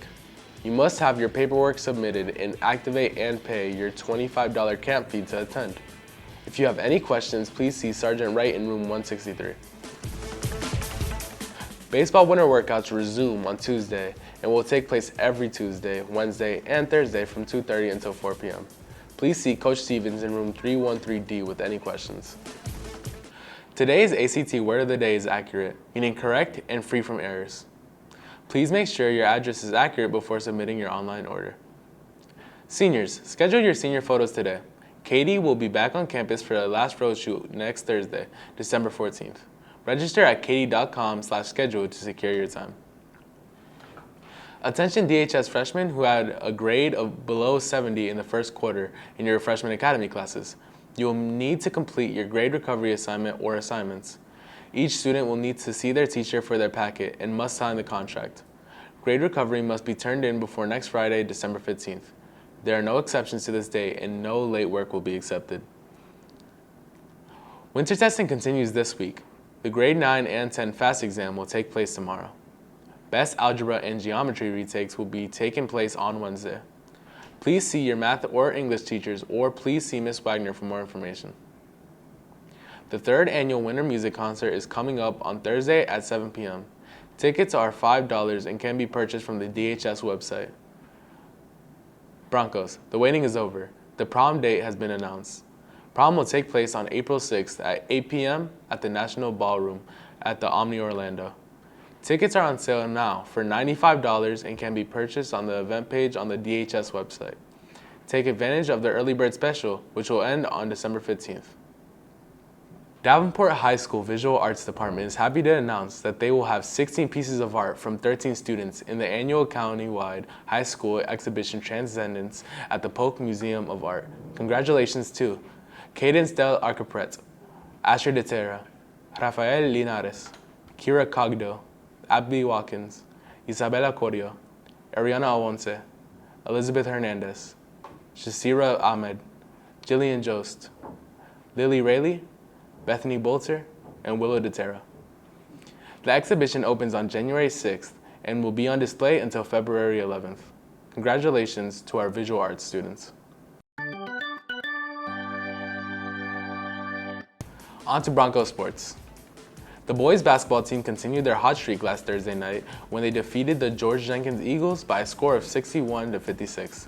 Garson Josenville led the Broncos with 19 points, 5 boards, 4 assists, and a steal, and a block. The boys are back in action tomorrow night when they travel to Lakeland to take on the McKeel Academy Wildcats. Girls Flag Football's training camp is underway. Camp takes place every Monday through Thursdays at 2:15 p.m. until winter break.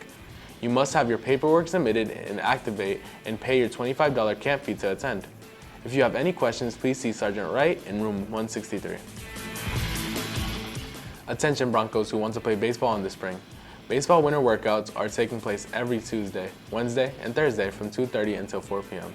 There will also be a baseball arm conditioning starting on January 8th from 2:30 until 4:30.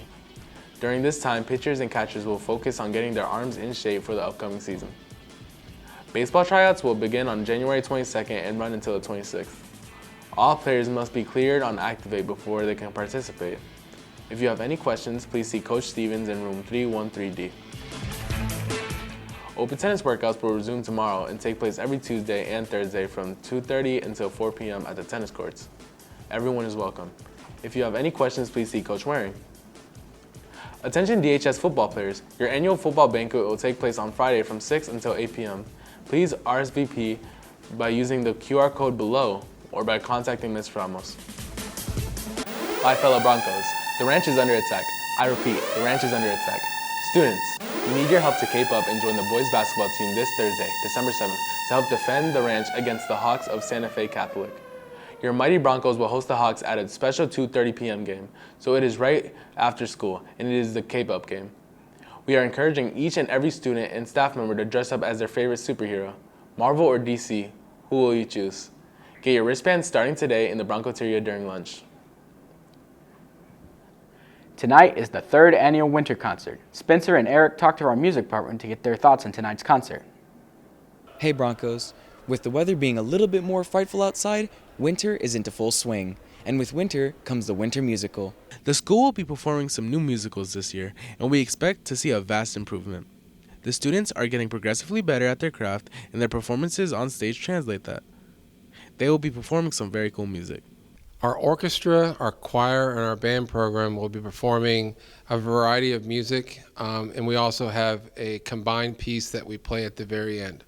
Carol of the Bells, which I think most people know, and Have Yourself a Merry Little Christmas, another popular one, and then also a song by Eric Whitacre called Glow that was actually written for the World of Color for Disney. So there's some holiday pieces. There's also some traditional literature. We have our jazz ensemble that's playing some standards. So you get a variety of great music, and I think it's going to appeal to a wide variety of people. Well, I think as educators, we're always trying to give the kids something that's going to be out of their reach a little bit, so it kind of pushes them to excel and to grow through music. The jazz ensemble is going to be playing some traditional type pieces.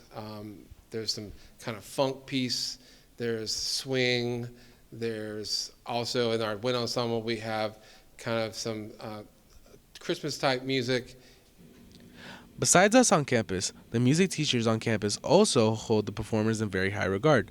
They are very impressed with what they see in class and expect the very best out of their students and performance alike. After 2 successful winter concerts, how couldn't they be? Well, I think it's going to be a great concert. It's going to show a lot of the things that we've all been working on over the past semester, and hopefully be a good culmination of our skills and the teachings that we've been doing every single day in our class. Well, improvement, really. Any concert offers a chance to get better, and we were really pleased with how we did in the Veterans Day concert. But I think some of the music that we're doing for this concert is even more challenging, like that Eric Whitacre piece. So just obviously, first and foremost, we want to enjoy making the art that we make, but we want to do better and get better. And what have your students done so far that have impressed you? Well, first and foremost, they've gotten better. The culture building we've been working on has gotten better and better. I feel like we as a group are still getting to know each other, but overall, the individual commitment to making great music has just gotten better and better and better. Let's see what some of the band members think about this winter musical. I feel pretty confident with my skills. However, I do need a little bit more practice before the concert begins, and I believe that other musicians need to do the exact same thing. I believe that our concerts are very fun and enjoyable, and I believe that our audiences, like I said before, enjoy our performances as the time goes on.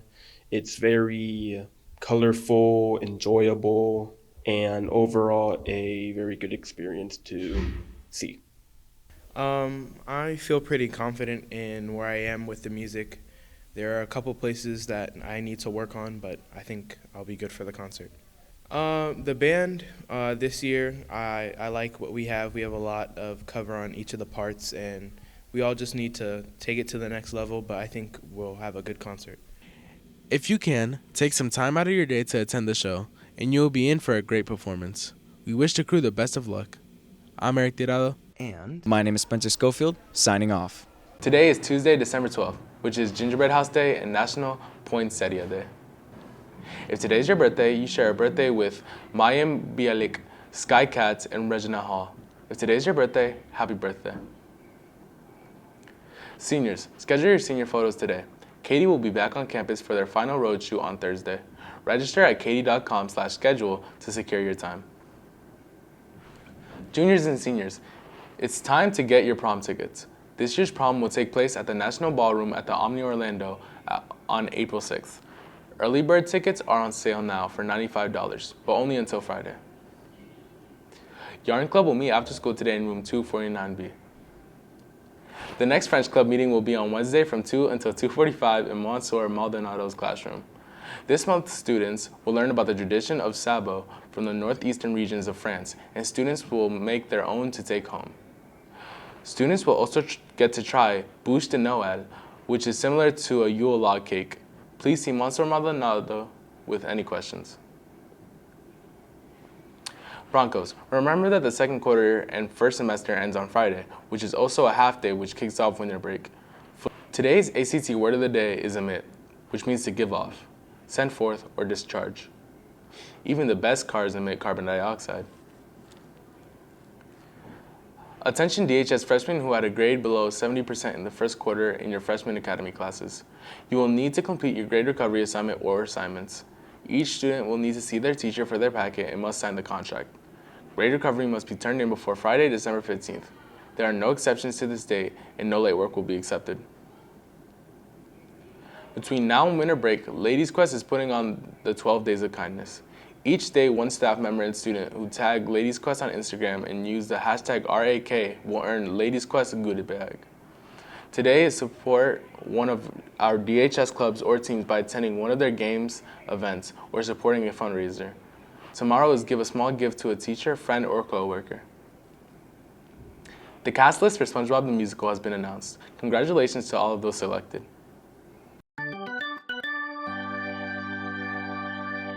On to Broncos sports. Last week, the boys soccer team took on McKeel Academy in the championship game in the Champions League final. The Wildcats would prevail after winning 4-1 in penalty kicks. The Broncos are back in action tomorrow at Discovery. This past weekend, the boys and girls wrestling team traveled to the Lake region for a tournament.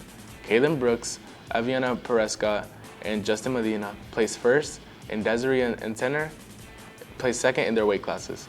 Good luck to our wrestling team at County Duels this weekend. Girls Flag Football's training camp wraps up this week and will take place every day through Thursday at 2:15 p.m.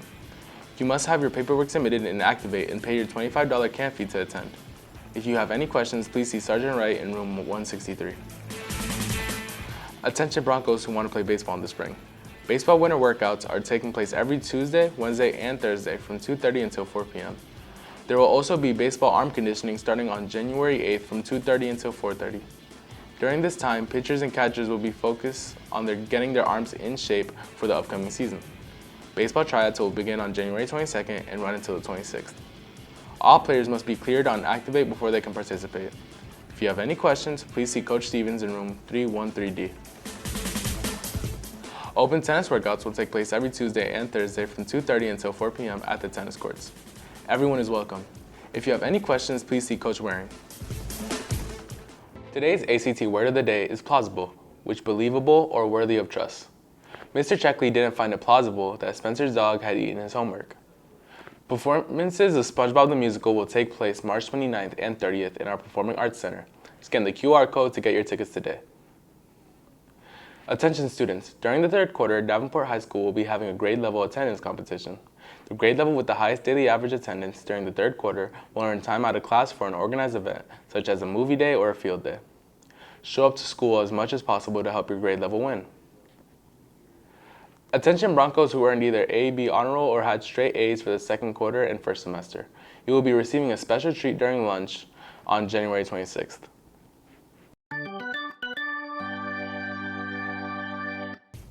On to Broncos sports. The Lady Broncos basketball team were in action this past Thursday night against the Bridge Community Bolts. Soraya Millian had 31 points in the 70-32 victory. The Broncos are back in action tonight when they host the Lake Wales Highlanders. Also, on Thursday night, the girls soccer team fell to the Mount Dora Hurricanes by a score of 6-0. The girls are back in action tomorrow night at Discovery. Boys basketball is on the road tomorrow night when they travel to the Lake Region to take on the Thunder in a huge 5A District 7 matchup. Boys soccer will also travel to Lake Region on Wednesday to take on the Thunder. This past Thursday in girls weightlifting, Lyric Pittman won again in her weight class. Congratulations, Lyric. Attention Broncos who want to play baseball in the spring. Baseball arm conditioning continues today from 2:30 until 4:30. During this time, pitchers and catchers will focus on getting their arms in shape for the upcoming season. Baseball tryouts will begin on January 22nd and run until the 26th. All players must be cleared on Activate before they can participate. If you have any questions, please see Coach Stevens in room 313D. Softball tryouts will begin today from 2:30 until 5 p.m. at the softball fields. If you have any questions, please see Coach Cook. There will be track and field conditioning after school today from 2:30 until 4 p.m. with tryouts beginning on January 22nd and running through February 2nd. Boys weightlifting has begun their preseason practices. They will be held after school from 2 until 3:30 daily. You must be cleared and Activate in order to participate. Please see Coach Dobbin in 314G if you have any questions. Girls flag football conditioning will begin today from 2:15 until 4 p.m. Players will meet in room 163 right after school. If you have any questions, please see Coach Rosario, Action, or either Coach Wright. You must be cleared and Activate in order to attend. Today is Monday, February 5th, which is National Weather Person's Day and World Nutella Day. If today is your birthday, you share a birthday with Cristiano Ronaldo, Bobby Brown, and Darren Criss. If today is your birthday, happy birthday. Juniors and seniors, it is time to get your prom tickets. The Bridgerton prom will take place at the National Ballroom at the Omni Orlando on April 6th. Tickets are on sale now for $105. Get your tickets before the next price increase on February 17th. Please remember tickets are available for juniors or seniors only, but those students may take a guess of any grade level. There are no refunds or exchanges. Students cannot have any outstanding obligations. Outside attendees will be subject to a background check before being able to attend, and nobody over the age of 20 may attend. Dress codes will be strictly enforced, and DHS administration has the right to void any ticket at any time. Seniors, consider this your 2024 Senior Grad Bash Save the Date. On Saturday, May 11th, seniors will be heading to Epcot. Seniors will have access to Epcot for the entire day, be provided a voucher for a meal at most of the counter service restaurants, and have access to a private fireworks dessert party. Ticket sales will end today, so head to event ticketing on the DHS website to get your ticket today or use the QR code on the screen. Seniors, make sure you are checking the school's Facebook page, facebook.com/BroncosDHS for scholarship information. Polk County's biggest HBCU fair will be on February 24th from 8 until 3 at the Simpson Park Community Center in Lakeland. Scan the QR code on the screen to register today. Ladies Quest will be hosting the first annual Fairy Tale Brunch right here at DHS on Saturday, March 9th from 10:30 until 2:30. This event will include brunch activities for the kids, door prizes, special magical guests, and more. You can purchase your tickets today through event ticketing on the Davenport High School website. Students who have not submitted their community service or work hours forms, please submit them to Ms. Brown by April 12th. French Club will have its next meeting on Wednesday from 2 until 3 p.m. This month they will focus on the traditions of Mardi Gras and will have the chance to eat king cake. King cake originated in France to celebrate the Epiphany. Students will also make their own Mardi Gras mask. If you have any questions, please see Monsieur Maldonado. Davenport High School's next blood drive will take place on Wednesday from 8 a.m. until 1 p.m. All donors will receive refreshments, a long-sleeve t-shirt, and a wellness checkup. For more information, please go to oneblood.org/donate-now. Today is Thursday, February 22nd, which is National Chili Day and National Walk Your Dog Day. If today is your birthday, you share a birthday with Drew Barrymore, James Blunt, and Dr. J, Julius Irving. If today is your birthday, happy birthday. Juniors and seniors, it is time to get your prom tickets. The Bridgerton prom will take place at the National Ballroom at the Omni Orlando Resort on April 6th. Tickets are on sale now for $115. Get your tickets before ticket sales end on March 1st or when tickets sell out, whichever comes first. Please remember tickets are available for juniors or seniors only, but those students may take a guess of any grade level. There are no refunds or exchanges. Students cannot have any outstanding obligations. Outside attendees will be subject to a background check before being able to attend, and nobody over the age of 20 may attend. Dress codes will be strictly enforced, and DHS administration has the right to void any ticket at any time. Seniors, make sure you are checking the school's Facebook page, facebook.com/BroncosDHS for scholarship information. Polk County's biggest HBCU fair will be on Saturday from 8 until 3 at the Simpson Park Community Center in Lakeland. Scan the QR code on the screen to register today. Ladies Quest will be hosting the first annual fairy tale brunch right here at DHS on Saturday, March 9th from 10:30 until 2:30. This event will include brunch, activities for the kids, door prizes, special magical guests, and more. You can purchase your tickets today through event ticketing on the Davenport High School website. Students who have not submitted their community service or work hours forms, please submit them to Ms. Brown by April 12th. On March 29th and the 30th, the Bronco Theater is proud to present the SpongeBob Musical, Youth Edition. Tickets are on sale now, $10 for students and $15 for adults. Get your tickets by scanning the QR code on the screen or by going to Hometown Ticketing on the DHS website. The Media Center has their next book discussion today during C&D lunch. This month's selection is Live, Laugh, and Kidnap by Gabby Noon. Please see Ms. Hoffman with any questions. Are you interested in a career in fire rescue and emergency medical service? The Polk County Fire and Rescue's Rescue Ready Friday is for you.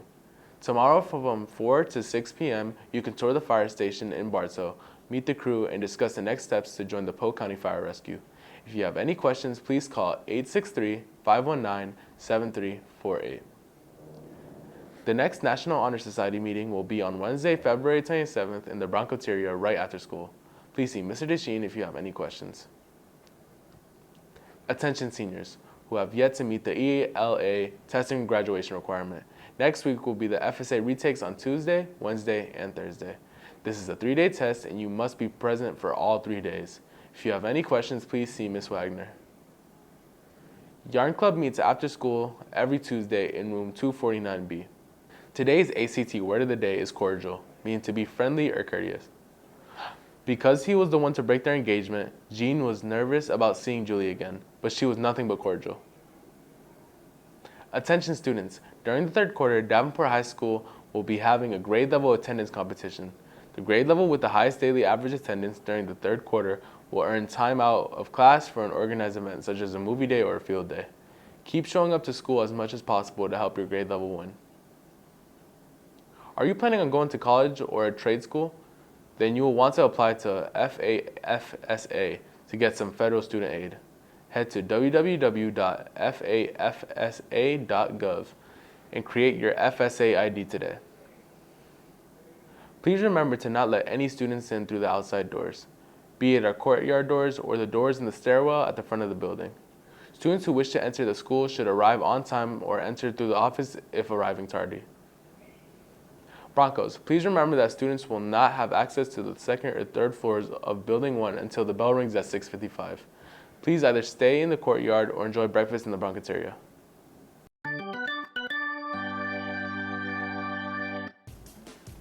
On to Broncos sports. The girls flag football team won their home opener against Haines City Hornets. Destiny Kim's 3 interceptions and 2 touchdowns led the way in the Broncos' 12-6 victory. The Broncos are back in action on Tuesday when they travel down 27 to play the crosstown rivals Ridgeview Global Studies Academy Explorers. Our girls softball team was also in action on Tuesday night when they traveled to Celebration to take on the Storm. The Broncos came out swinging, scoring 13 runs in the second inning, led by Vianney Chechong, who had 3 RBIs and scored 3 runs in the 16-1 victory. The Lady Broncos are back in action on Friday when they travel across town to face the Ridge Community Bolts. Wrapping up the action on Tuesday night, the boys baseball team traveled to Tohapi Kalaga to take on the Tigers. The Broncos got off to a fast 1-0 lead in the top of the first, but the Tigers came back to win 13-3. The Broncos baseball team is back in action on Saturday when they host Foundation Academy at 11. Our track and field team will travel to George Jenkins for the next meet on Saturday. Good luck to Justo Medina, Jaden Carmona Delgado, and Talon Widrick, who have advanced to the wrestling regionals in Melbourne. AP testing begins on May 8th with the AP English Lit and Comp exam. Eric has more on our AP exams. Now that we're in the second semester, there's only so much time left to study for your AP test. The AP exams start in late April to early May. Now, of course, passing your AP exam gives you a college credit for said class, so the benefits are already there. AP classes also raise your GPA more than any other class, although they are obviously more advanced. There are tons of benefits to taking these classes and the test. The benefit of AP classes are that if you pass the test, you get college credit, and so you not only get high school credit, you also get college credit. Do you think the benefit is worth the struggle in AP classes? I mean, it definitely can be depending on what you want to do. Although these classes are difficult, there's some fun that comes with the AP classes. It's great competitive fun challenging yourself and the others in their class. Not really, because it's a lot of work, but I mean, in the end, if you really put your heart into it, it could be beneficial. But, of course, AP classes are some of the most difficult classes in high school. But with great risk comes great reward. Passing gives you a high school credit plus a college credit, setting you up for the future. You have to pass the AP test in order to get that college credit. If you don't pass the AP test, then you just get the high school credit. We highly encourage you to start studying right now, and we wish you the best of luck on your AP exam. I'm Eric Tirado, Broncos Broadcasting Network.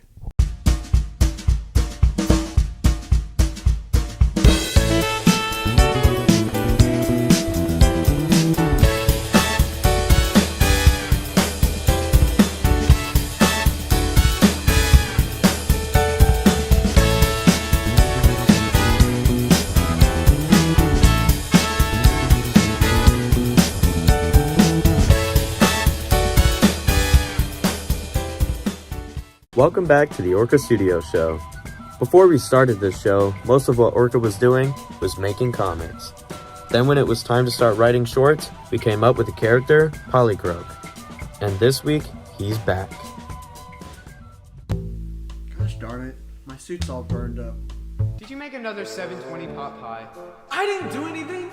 Look, the oven was turned on by the smart house. I left my Polycroak suit in there. Are you serious? That's it. I could just make a new suit and rebrand myself. I am the new and improved Polycroak.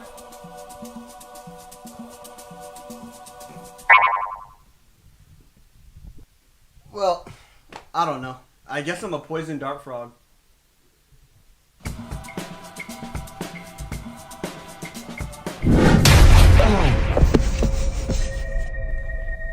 Like my mask, Polycroak, it gives me special abilities. I caused that storm that came over Floraville a few months back. You had one. Sent you by mistake on its way to the Orca City Museum, and you just threw it away. You'll come to regret that.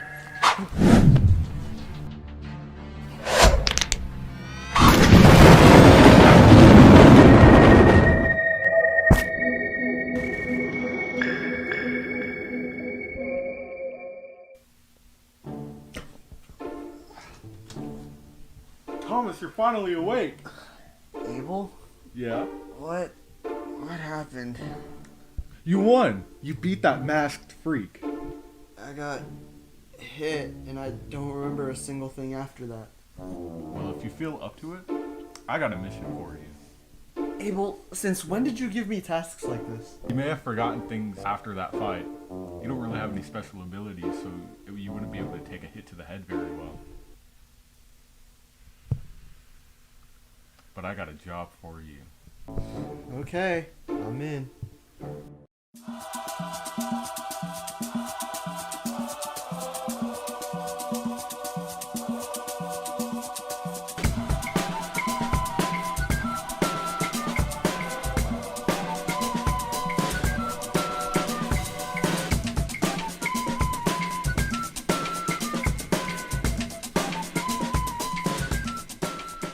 Your next mission is to track down a missing mask. Sounds interesting.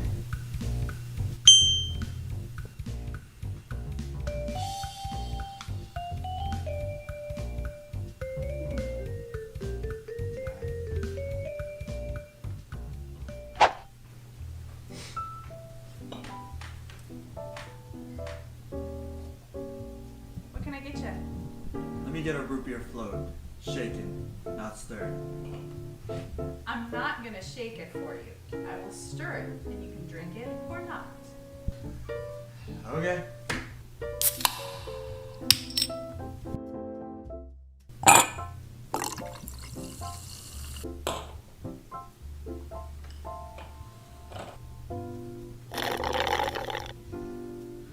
You might need this. I know where to find that which you seek. You know where to find the ancient mask? Yeah, sure. Just be here between 8:30 and 11:30.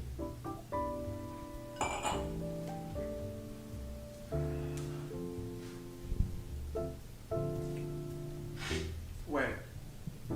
Where am I going?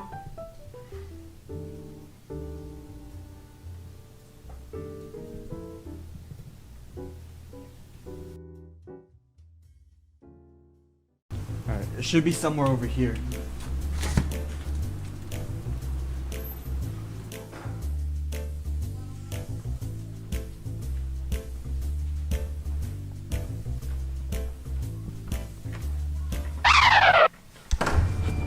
You shouldn't be here. No! Thomas, you're finally awake. Where'd they go? Who? Those guards. I don't know what you're talking about, but I got a mission for you.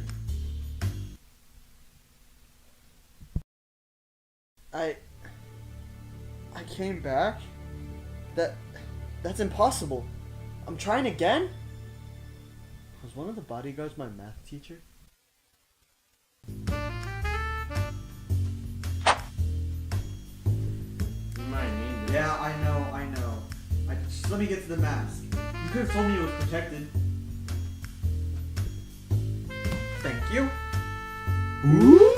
Let's try this again.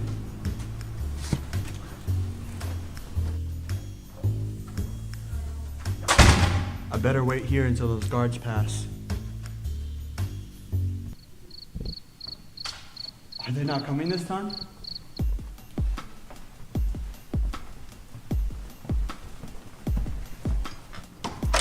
Great, it was open.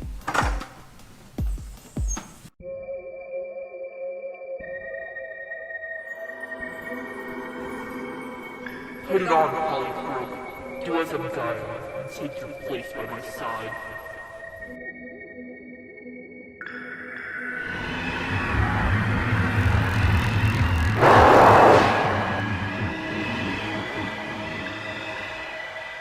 We have Much much to do now. Awaken!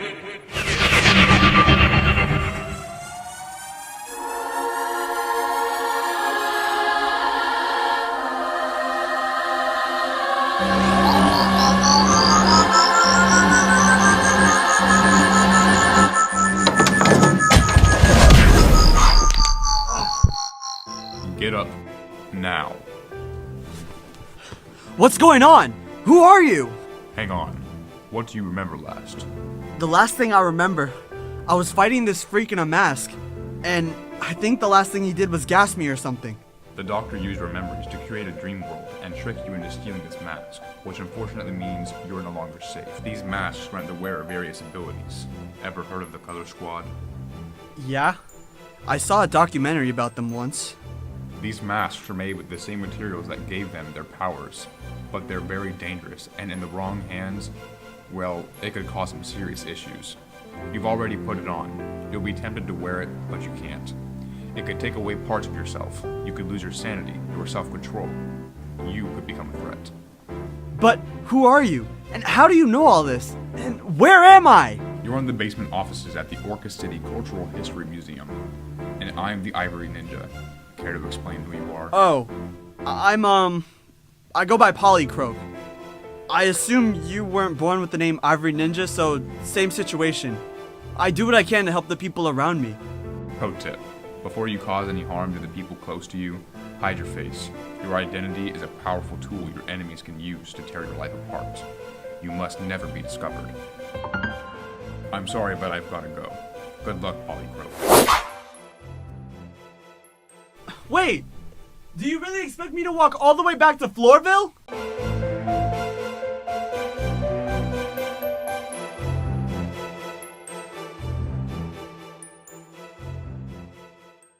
Thanks for watching, everyone. If you enjoyed this short, you may also like the ones that led up to it. Those being Polycroak, Hectic Hurricane, and Sassy Smart Home. You can find them all and much more on the Orca Studios YouTube channel.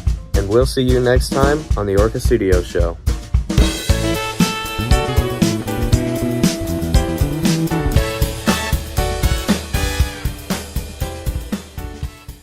Today is Monday, March 4th, which is National Grammar Day and National Marching Band Day.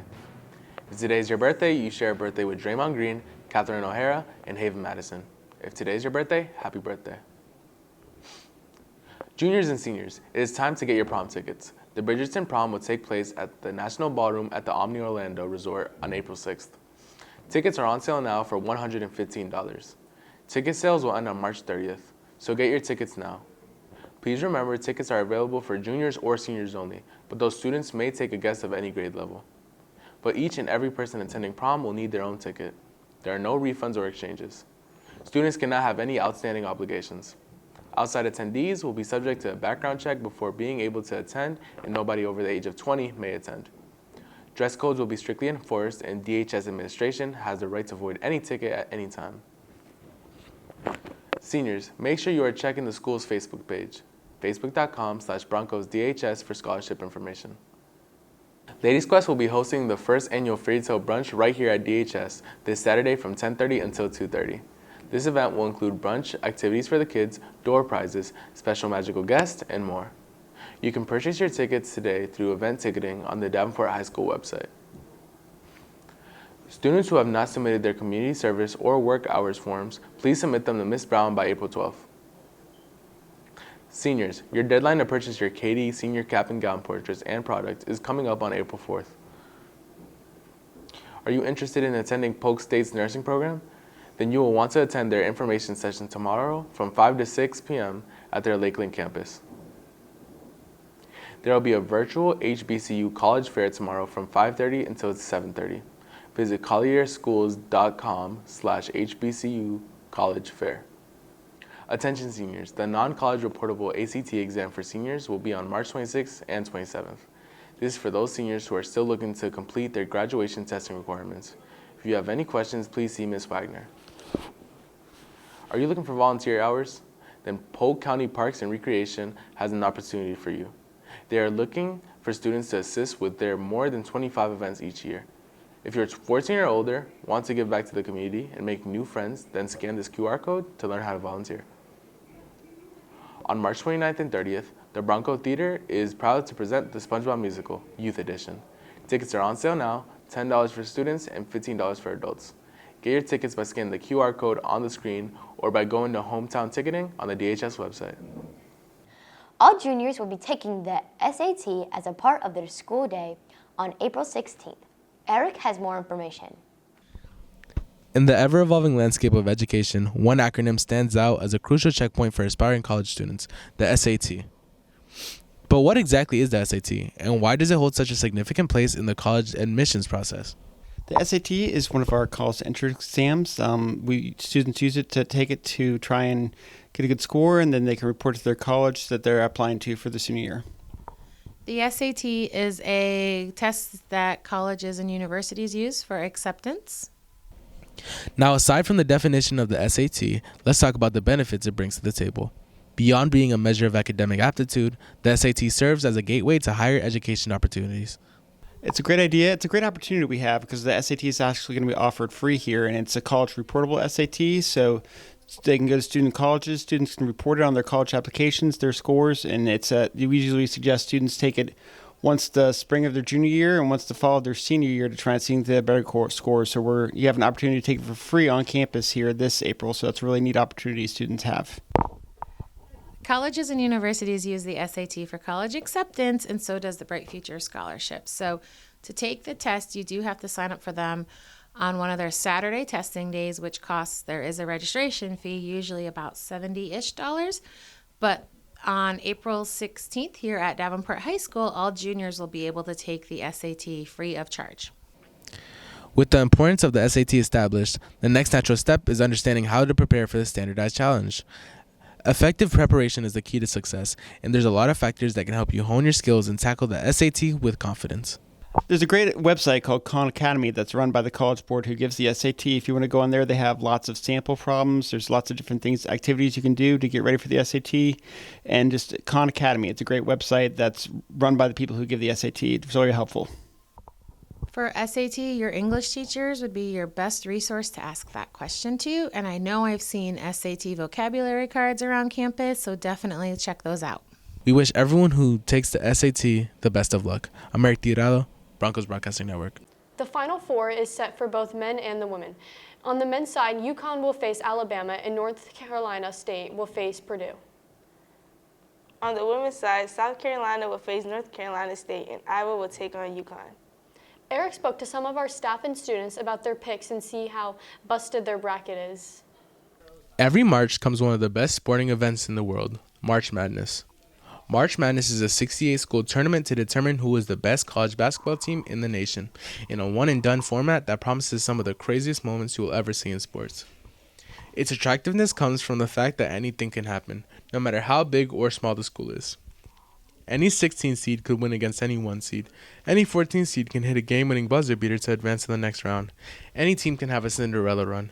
You just never know. I feel like Duke is gonna win, and I feel like Jerry McCain gonna lock in because he might be one and done, but he might not also. Who I got winning for March Madness? I think I got Purdue, and why? Zach is low-key tough. I think he's going to take Purdue all the way to the final. I think San Diego State's taking it all because I'm biased and I'm from San Diego. Well, definitely not Texas because they're already out. So horns down. I've got Purdue winning it all. I know they've had a rough, past couple tournaments and stuff, but I think with Zach Edey, I think they're destined for greatness and destined to cut down the nets. I got UConn because they got a good all-around team. They got good three-point shooting, defense. They just a good perimeter defensive team too. So I just got them win the whole thing. I got Illinois winning it all. They just won the Big Ten. They have the best guard in the nation, Terrence Shannon, and the best defense in the nation. So I think that they got this easy. We wish all the remaining teams the best of luck in March Madness. I'm Eric Tirado, Broncos Broadcasting Network. Today is Thursday, April 11th, which is National Pet Day and National Submarine Day. If today is your birthday, you share a birthday with Dustin Rhodes, Arcade Matt, and Jeremy Clarkson. If today is your birthday, happy birthday. Seniors, make sure you are checking the school's Facebook page, facebook.com/BroncosDHS for scholarship information. Seniors, also make sure you are checking your school email as Ms. Brown sent out an important email about the opportunity to apply to Polk State on Wednesday here at DHS during your school day. Students who have not submitted their community service or work hours forms, please submit them to Ms. Brown by tomorrow. Attention juniors, when it comes to testing, you guys are up. On Tuesday, every junior will be taking the SAT during the school day. If you have any questions, please see Ms. Wagner. There will be a Title I testing and curriculum night on Wednesday from 5 until 7 p.m. where you can get information on testing, make sure you are on track to graduate, and check your course selections for next year. If you have any questions, please see Miss Klink. There will be a career fair next Friday from 9 until noon where students can meet the local employers to learn about career options. If you have any questions, please see Miss Klink or Miss Simpson. Attention students who have attended tutoring this year. In preparation for the end of the school year, the last day for tutoring will be Friday, April 19th. If you have any questions, please see Miss Gambrell Mercado. Broncos, please visit and follow the library's new Instagram page at dhsbronco.library or scan the QR code on your screen. Tomorrow is an early release, which means it is time for the final donut day of the school year. Donuts will be sold by the Freshman Academy $2 per donut or $15 for a dozen. You can pay by cash, check, credit, debit, Apple Pay, or Google Pay. With testing in full swing, the schedules for next week will be adjusted. Next Monday and Wednesday will be an odd block day. Next Tuesday and Thursday will be even block days, and Friday will be straight 7. Again, this is the schedule for next week, April 15th until 19th. Today's ACT word of the day is modest, which means simple and humble. They moved into a modest house in the countryside. Polk State is offering a financial literacy workshop for high school students to help gain valuable insights into securing the financial assistance needed for the next steps in your education career. The workshop will take place at the Lakeland campus on April 25th from 5 to 7 p.m. The DHS Dance Spring concert is so big this year that it will take place over 2 nights, April 19th and 20th at 7 p.m. Head to event ticketing on the DHS website to get your tickets today. Attention class of 2024, if you have not already picked up your cap and gowns, then you will have the opportunity to do so during lunches. If you still need to order your cap and gown, you must do so by April 25th. That is the absolute last day to order your cap and gowns. Please visit herfjonestampabay.com to order today. Attention students who failed the core academic class during the 2023-2024 school year. Summer school is coming up and will be offered at DHS. Classes will be from June 5th to 27th from 8 a.m. until 1 p.m. For more information, please see Ms. Gambrell Mercado. On to Broncos sports. The boys' baseball team is back in action tomorrow when they host the Discovery Spartans. First pitch is at 7 p.m. The boys' volleyball team fell in straight sets against the Bartow Yellow Jackets on Tuesday night. The Broncos are back in action on Tuesday when they travel to Lake Region to take on the Thunder. The girls' softball is back in action on Monday when they host the Lakeland Christian Vikings. First pitch is scheduled for 6 p.m. There will be a girls' volleyball interest meeting for the current DHS students and incoming freshmen on April 26th in the gym at 6:30. Are you an underclassman who wants to be a cheerleader next year? Then you will want to attend Open Cheer beginning Monday. This will give you an opportunity to learn jumps and cheer motions in a relaxed setting. If you have any questions, please see Coach Key. Are you a student who likes digital design, is good with Photoshop, and needs volunteer hours? Then the football team wants you to be their new digital designer. Please see Coach Rosario in room 249E for more information. There will be a team basketball league taking place at the Tom Fellows Community Center beginning on May 21st and running until July 26th. 13 and 14-year-olds will play on Tuesday and Thursday, while 15 and 16-year-olds will play on Wednesday and Friday. Registration is from now until May 16th or whenever all the spots are filled. To sign up or for more information, please visit the Tom Fellows Community Center or call 863-588-1130. Today is Tuesday, April 23rd, which is National Email Day and School Bus Driver Appreciation Day. Thank you to all of our bus drivers. If today is your birthday, you share a birthday with John Cena, George Lopez, and Michael Moore. If today is your birthday, happy birthday. Seniors, make sure you are checking the school's Facebook page, facebook.com/BroncosDHS for scholarship information. Attention seniors who have yet to reach your graduation testing requirements. When it comes to testing, you guys are up. Tomorrow you will be taking the CLT exam. Please make sure your laptop is charged and bring your chargers to school. If you have any questions, please see Ms. Wagner. With testing in full swing, the schedules for the next few weeks will be adjusted. Monday and Wednesdays will be odd block days, while Tuesday and Thursdays will be even block days, with Fridays remaining straight 7. This will be a weekly schedule until May. Attention AP students, the following are your AP testing dates. AP Government and Politics, Art, History, and Chemistry are on May 6th. AP Human Geography, Microeconomics, AP Seminar Statistics are on May 7th. AP English Literature and Composition will take place on May 8th. Environmental Science and Psychology will take place on May 9th. U.S. History, Macroeconomics, and Spanish Literature and Culture will be on May 10th. AP Calculus and Pre-Calculus are on May 13th. English Language and Composition is on May 14th. World History and Music theory are on May 15th. Spanish language and culture as well as biology will take place on May 16th. If you have any questions, please see your AP teacher or Miss Wagner. On Thursday, the Media Center will present their annual Poetry Power event. To submit your poem, please either scan the QR code on your screen or turn it into the Media Center. If you have any questions, please see Ms. Hoffman. Class of 2024, if you have not already picked up your cap and gowns, then you will have the opportunity to do so on May 1st. If you still need to order your cap and gown, you must do so by Thursday. That is the absolute last day to order your cap and gowns. Please visit herfjonestampabay.com to order today. Are you interested in running for student government for the 2024-2025 school year? Then you're in luck, as student government and class officer positions are now open. If you are interested in running, please pick up an application form in the cafeteria during lunches or see Ms. Waldron in room 232G. All applications are due by May 10th. Attention students with outstanding library books. All library books are due to the Media Center no later than May 10th. If you have any questions, please see Ms. Hoffman. Mid-Florida will be hosting a teen night at their branches next Tuesday, April 30th, where you can open your own student checking account and have some pizza, play games, win prizes, and learn some money tips. Scan the QR code for more information. The third annual Spring Music Concert will take place on Thursday at 7 p.m. in our Performing Arts Center. Tickets are on sale now. To get yours in advance, please scan the QR code on the screen. Today's ACT word of the day is brevity, which means the quality of being brief or terse.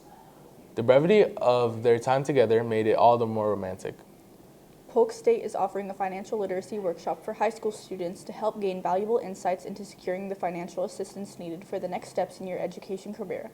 The workshop will take place at the Lakeland campus on Thursday from 5 to 7 p.m. Attention students who failed the core academic class during the 2023-2024 school year. Summer school is coming up and will be offered at DHS. Classes will be from June 5th until the 27th between 8 a.m. until 1 p.m. For more information, please see Ms. Gambrell Mercado. Seniors, during lunch on Thursdays, make sure you are filling out a raffle ticket for a chance to win 2 extra tickets to graduation. Mr. Duget will pick names every Friday until the seniors' last Friday. The tickets will be in their envelopes after graduation practice on May 17th, which starts at 7:30 a.m. Congratulations to the students on the screen who have already won 2 additional graduation tickets. Make sure you enter on Thursdays during lunch for this week's raffle. If you have any questions, please see Mr. Duget.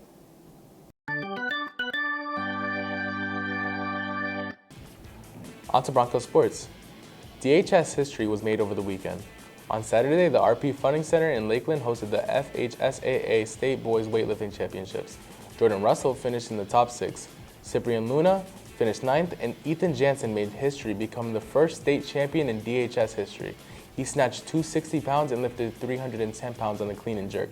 Congratulations, Ethan, for making DHS history. On Friday, the boys' baseball team was shut out against the Fort Meade Miners by a score of 12-0. The boys are back on the road tonight when they face the South Lake Eagles. First pitch is at 7 p.m. The girls' softball team traveled to Lake Gibson to take on the Braves. Derek Pittman was responsible for all 4 runs as she went 4 for 4 with a double, 3 RBI, and scored another run. The Lady Broncos softball team is back in action tonight when they host the Haines City Hornets. First pitch is at 6 p.m. The boys' volleyball team is back in action on Thursday when they travel to Kathleen to take on the Red Devils. There will be a girls' volleyball interest meeting for current DHS students and incoming freshmen on Friday in the gym at 6:30. Are you an underclassman who wants to be a cheerleader next year? Then you will want to attend Open Cheer, which continues on Wednesday. This will give you an opportunity to learn jumps and cheer motions in a relaxed setting. If you have any questions, please see Coach Key. The Davenport swim team will have an interest meeting for the fall season immediately after school on Tuesday, April 30th in Ms. Hoke's room, room 155D. If you have any questions, please see Ms. Hoke. Tickets to the first ever staff versus our boys varsity volleyball team are on sale now for $5 with the game taking place this Friday. The game will cause our early release day to have a modified schedule. 5th and 6th period will be flip-flopping with the game taking place during 5th period. On to this week's short story where we learn how Chris is addicted to procrastinating.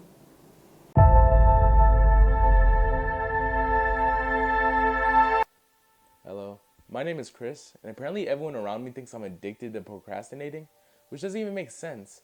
I always get my stuff done on time, I'm always on task, and I'm just an overall productive person. Yeah. Dude, what are you doing? Oh, I'm just filming the episode and That's a Peculiar Addiction. Are you freaking serious? Joseph is Chris's best friend, who is the only one who knows the true extent of his procrastination, and he's willing to do anything to fix his addiction and have his friend back. No.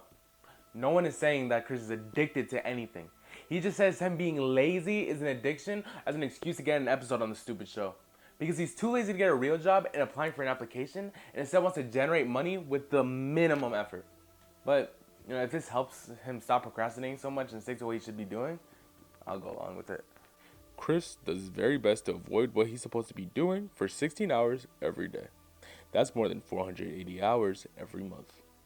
I've seen 480 hours in my entire life. It's just so annoying because how come every time I have to do a school project in a group, I have to pick him? You know how many times I failed just because that man was lollygagging and playing Dota while he was supposed to be researching our project? Who even plays Dota anymore? Chris, what are you doing? Bro, what does it look like I'm doing? I'm watching YouTube. You want to join? Did you turn in the research portion of our biology project? Now, why would I do that? I have all the time in the world to do it. You want me to do it right now? Chris, it's due today. Like I said, all day. I got like 7 hours left, bro. Look what time it is. It's like 5 p.m. The assignment is not due at 12. It's due at 6:30. You have an hour to do the entire research paper. I'll start at 6. This is getting ridiculous. I mean, at this point, I'm pretty sure we caught him doing every trick in the book and trying to make an excuse not to work. No, I mean literally every trick in the book. Wait a second. This test is easy. Why am I doing this right now, bro? I could be doing this later. What? Bro, the answer's already online. I can literally just do this in the morning. Why would I do it right now? Man, honestly, I don't even feel good. I'm honestly not even gonna make it to school tomorrow. I bet the teacher will give me a makeup day. Wait, this essay stuff's only a rough draft? Why am I even bother doing it in the first place? Are you insane? When am I gonna use this in the real world, bro? What is this? As an act of desperation, Joseph has asked the only person who cares to put up with Chris's nonsense, his mother, to help with the process.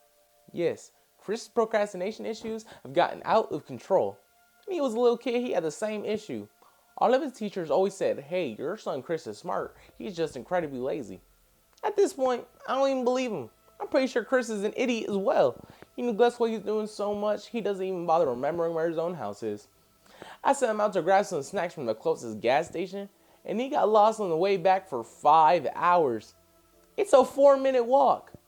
Chris and his mom asked us to leave the room to have a true heart-to-heart about his addiction. We stayed anyway. Chris, you have to stop procrastinating, bro. Please. Not only are you bringing yourself down, but you're bringing others down with you as well.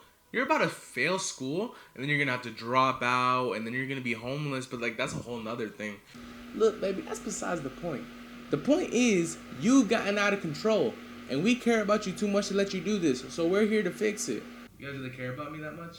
And you went out of your way to do this? I guess I'll change for y'all. Really? I'll start tomorrow. Chris spends an average of 2.4 minutes on schoolwork each week. That's about 2 hours of schoolwork a year. I spent 2 hours a week sulking about where it all went wrong. Has Chris improved since that conversation? Absolutely not. If anything, he's worse than ever. Not only has he neglected his schoolwork now, he completely gave up on trying to get his driver's license, and he still isn't applying for jobs. I'm pretty sure he merged to his chair at this point. Chris, what are you doing? I thought you said you were giving this up. Where's the job finder? Why isn't it loaded up? Man, I already told you I was gonna do it in the evening, bro. Watch out. Dude, it's 8 p.m. I already did it. I already applied to 5 fast food spots. Show me.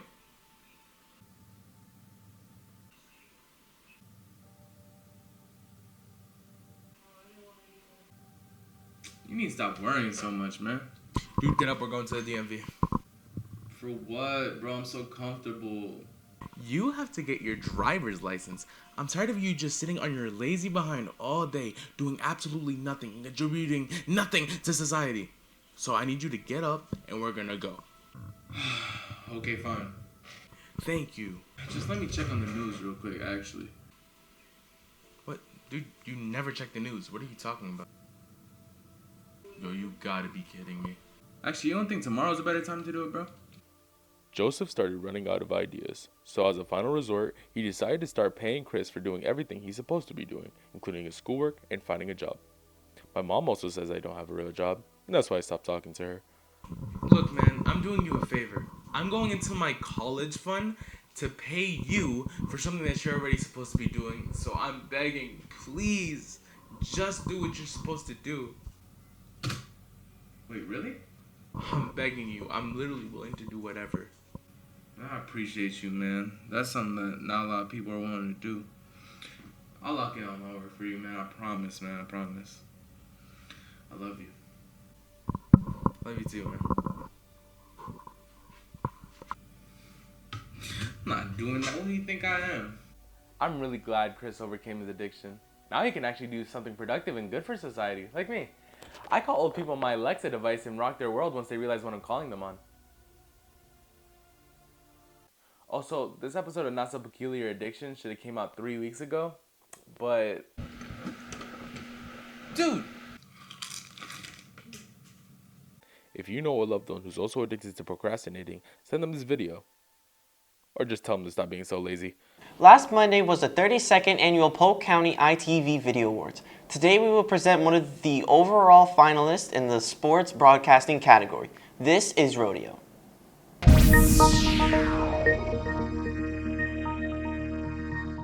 Greetings, Bronco fans, and welcome to the Rodeo. I'm Aiden. And I'm Eric. History has been made. On this episode of the Rodeo, we look at yet another first in Broncos history. And we'll look at our updated top 3 Bronco moments from this school year. Rodeo begins now.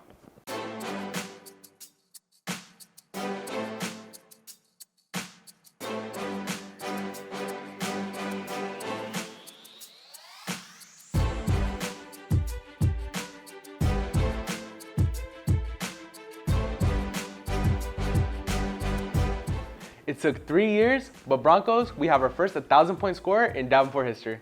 Last night, the Broncos took on the Mater Brighton Lakes Academy Broncos as Soraya Emilian needed just 2 points to become the first Bronco to reach 1,000 points in DHS history. We head to our girls basketball beat reporter Zane with more. Thanks, Eric and Aiden. The stage was set last night as it was the girls basketball senior night, and Soraya was 2 points away from making DHS history. Soraya Emilian with the ball, shot goes up, and that shot goes! Soraya Emilian becoming the first Davenport Bronco to ever reach the 1,000-point mark. Yeah, Soraya hit 1,000 points tonight. I've been anticipating it since last year. I knew how many she needed to have, and for this to happen on senior night, it's just a great celebration of what she's meant to this program and her work ethic as a student and an athlete. Being here witnessing Soraya hit that 1,000 point is really not only inspirational, but just very motivational. I mean, I wasn't really expecting 1,000 points. I didn't even know there was like a 1,000-point career. I mean, I heard about it, but I didn't think, it was actually gonna happen to me.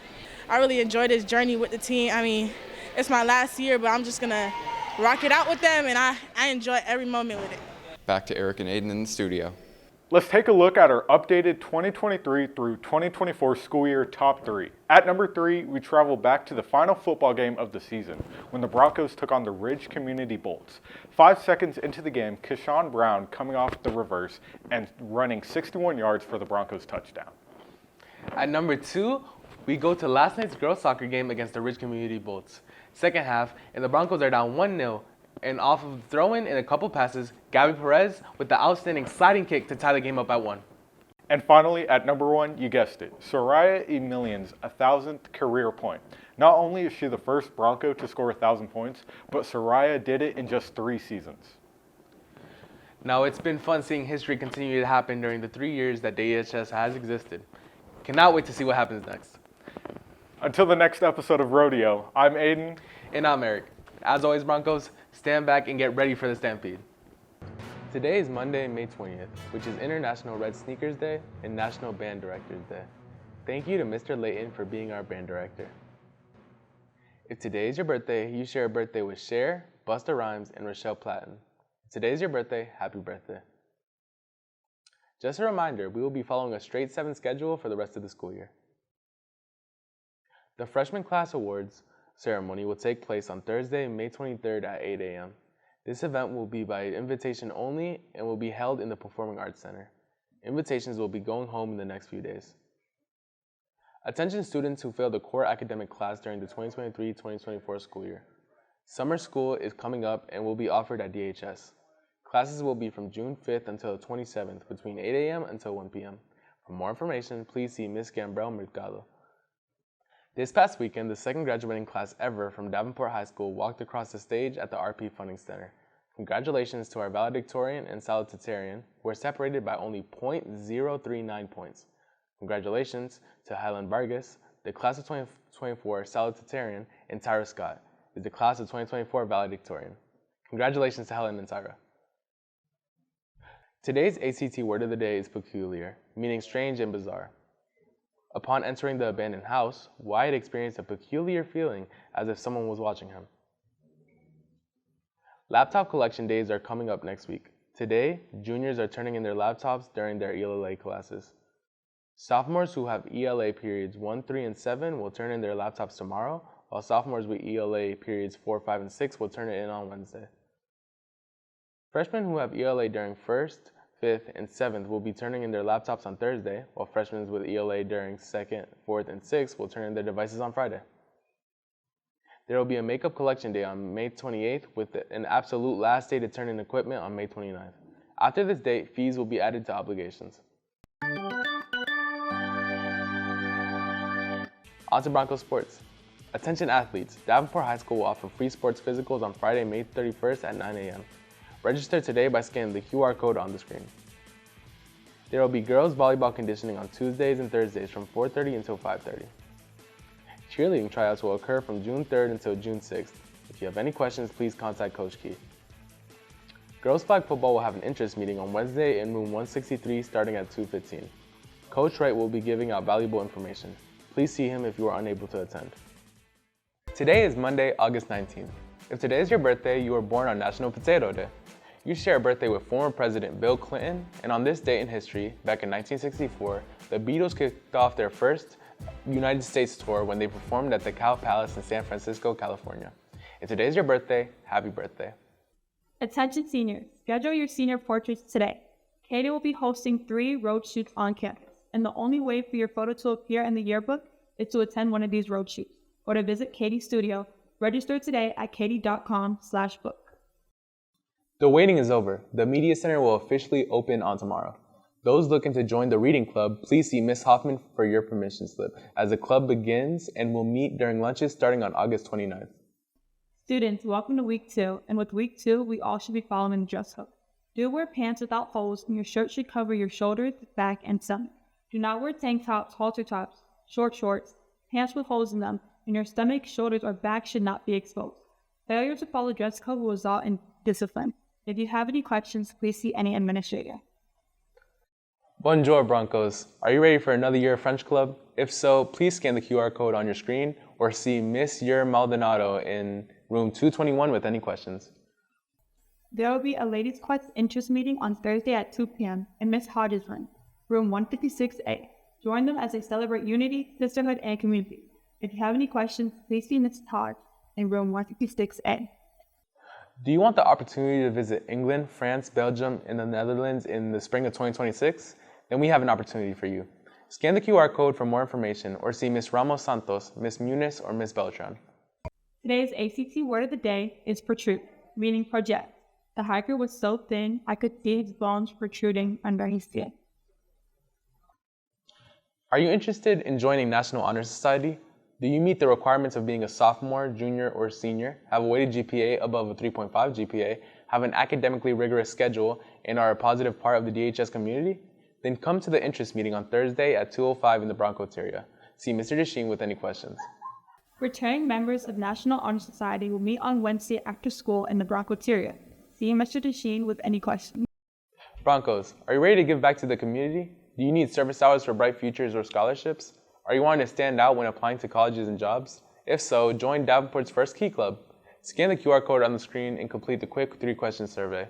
If you have any questions, do not hesitate to contact Ms. Jern Maldonado or Ms. Bonilla. On to Broncos sports. There will be a baseball field cleanup day on Saturday from 9 until noon. All baseball players need to attend. Please see Coach Stevens with any questions. There will be a football interest meeting after school in the Broncos area today at 2:05 with Coach Rosario. The Broncos football team will have their first home game on Friday when they take on the Tulsa Spartans. Kickoff is at 7:30. The girls volleyball team will hit the road on Thursday when they travel to Auburndale to take on the Bloodhounds. Do you want to become the school's mascot? Then meet in the gym for mascot tryouts today and Wednesday from 2:30 until 3:30. Today is Monday, August 26th. If today is your birthday, you were born on National Dog Day.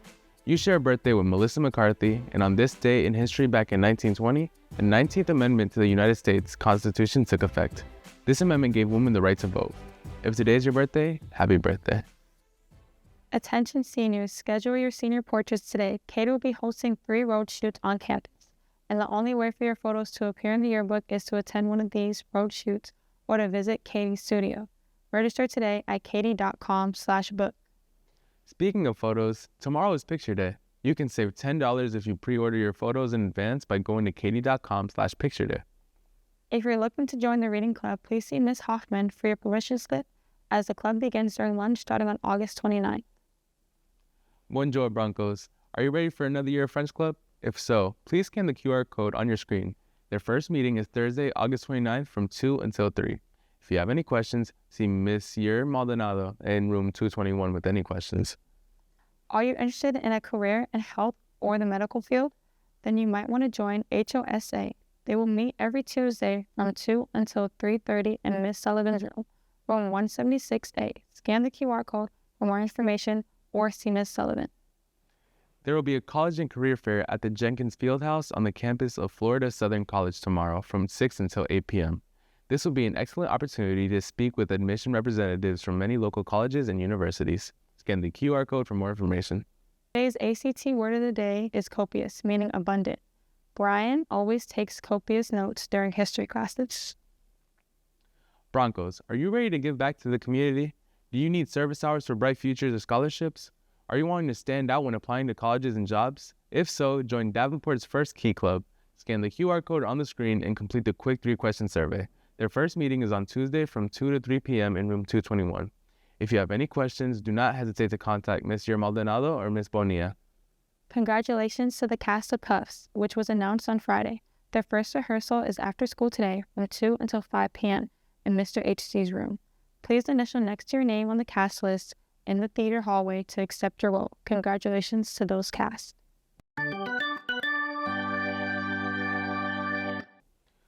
On to Broncos sports. The girls volleyball team traveled to Auburndale last Thursday to face the Bloodhounds. The Broncos forced the 4th set when they won the 3rd set 25-20, but the Bloodhounds would take the 4th set and the match. The Lady Broncos will host their first game tomorrow when they welcome the Haines City Hornets. Come show your Bronco pride. JV serves off at 6:30 and varsity serves at 7:30. Baseball fall practices begin today from 2:30 until 5. You must be cleared and activate in order to practice. If you have any questions, please see Mr. Stevens in room 313B. Do you want to become the school's mascot? Then meet in the gym for mascot tryouts on August 28th from 2:30 until 3:30. Today is Tuesday, September 24th. If today is your birthday, you were born on National Voter Registration Day. If you will be 18 by the next election, make sure you register to vote. You share a birthday with Stephanie McMahon, and on this date in history back in 1934, Babe Ruth played his last game for the New York Yankees. If today is your birthday, happy birthday. Attention seniors, schedule your senior portraits today. Katie will be hosting 3 road shoots on campus. The next one will take place on October 7th. The only way for your photo to appear in the yearbook is to attend one of these road shoots or to visit a Katie studio. Register today at katie.com/book. Davenport High School will hold their annual Title I Spanish Night on October 1st, beginning at 5:30. Attention seniors, it is time to pay your senior dues. Your senior dues include a yearbook, class shirt, lawn sign, pennant, and access to class events throughout the year. Your senior dues are $135, but the price goes up on September 30th. Get your senior dues in today. Attention seniors, the new date to paint your parking spot is Thursday, October 3rd. You can gain entry to painting party by paying your senior dues or by paying for the opportunity on hometown ticketing on DHS website. Please note you will have to provide your own paint. The first official meeting of the Science Olympiad Club will take place on September 30th at 2:05 in room 326. Please see Ms. Norberto for more information. Yarn Club will meet after school today in room 249B. Key Club will meet in room 221 tomorrow from 2 to 3 p.m. If you have any questions, please see Ms. Yor Maldonado or Ms. Bonilla. Art Club will have their first meeting tomorrow, September 25th at 2:05 in Miss Finley's room, Building 3, room 108. You do not need to be enrolled in art class to attend the Art Club. If you have any questions, please see Miss Steele, Miss Finley, or Miss Chambers. Debate Club will meet after school tomorrow in room 313A. The Broncos Library's next Writers' Workshop will take place on October 3rd during third period and will feature award-winning author Natalia Sylvester. For more information, please see Ms. Hoffman or your English teacher. Today's ACT word of the day is historic, meaning important in history. July 20, 1969 was a historic day as it was the first time a man has walked on the moon. The DHS Theater Department proudly presents Puffs on October 18th and 19th at 7 p.m. Get your tickets today by scanning the QR code on your screen. The first ever Davenport High School parade will take place in downtown Davenport on Thursday, October 10th at 5:30 p.m. Be there for the Davenport Stampede. If you are worried about making it back to the school for the game, you can purchase a bus ticket for $5, which will take you from the school to the parade and back to the school in time for the game. Attention seniors, there is still time to order your cap and gowns. Please go to harifjones.com for ordering information. Broncos, your homecoming theme has been announced. DHS presents The Enchanted Garden. Get your tickets today from event ticketing on the DHS website. Please know there will not be any outside guests, only DHS students are allowed to attend. There will not be paper tickets, so please bring your ID and tickets are non-refundable. You must have a 2.0 GPA, no major discipline referrals before October 12th, and have no outstanding obligations in order to purchase tickets. Tickets can be purchased through hometown ticketing on DHS website. Today continues off Ladies Quest First Random Act of Kindness Week. Today is write a thank you note to one of the nutritional workers. And tomorrow is Make Someone Laugh Day. On to Broncos sports. The girls volleyball team is back in action tonight against Lake Rose Highlanders. The boys football team is back on the road today when they travel to Lake Mineola to take on the Hawks. Kickoff is at 7:30. Girls soccer conditioning continues today out at the track. You must be cleared and activated before you begin conditioning. If you have any questions, please see Coach Bonilla.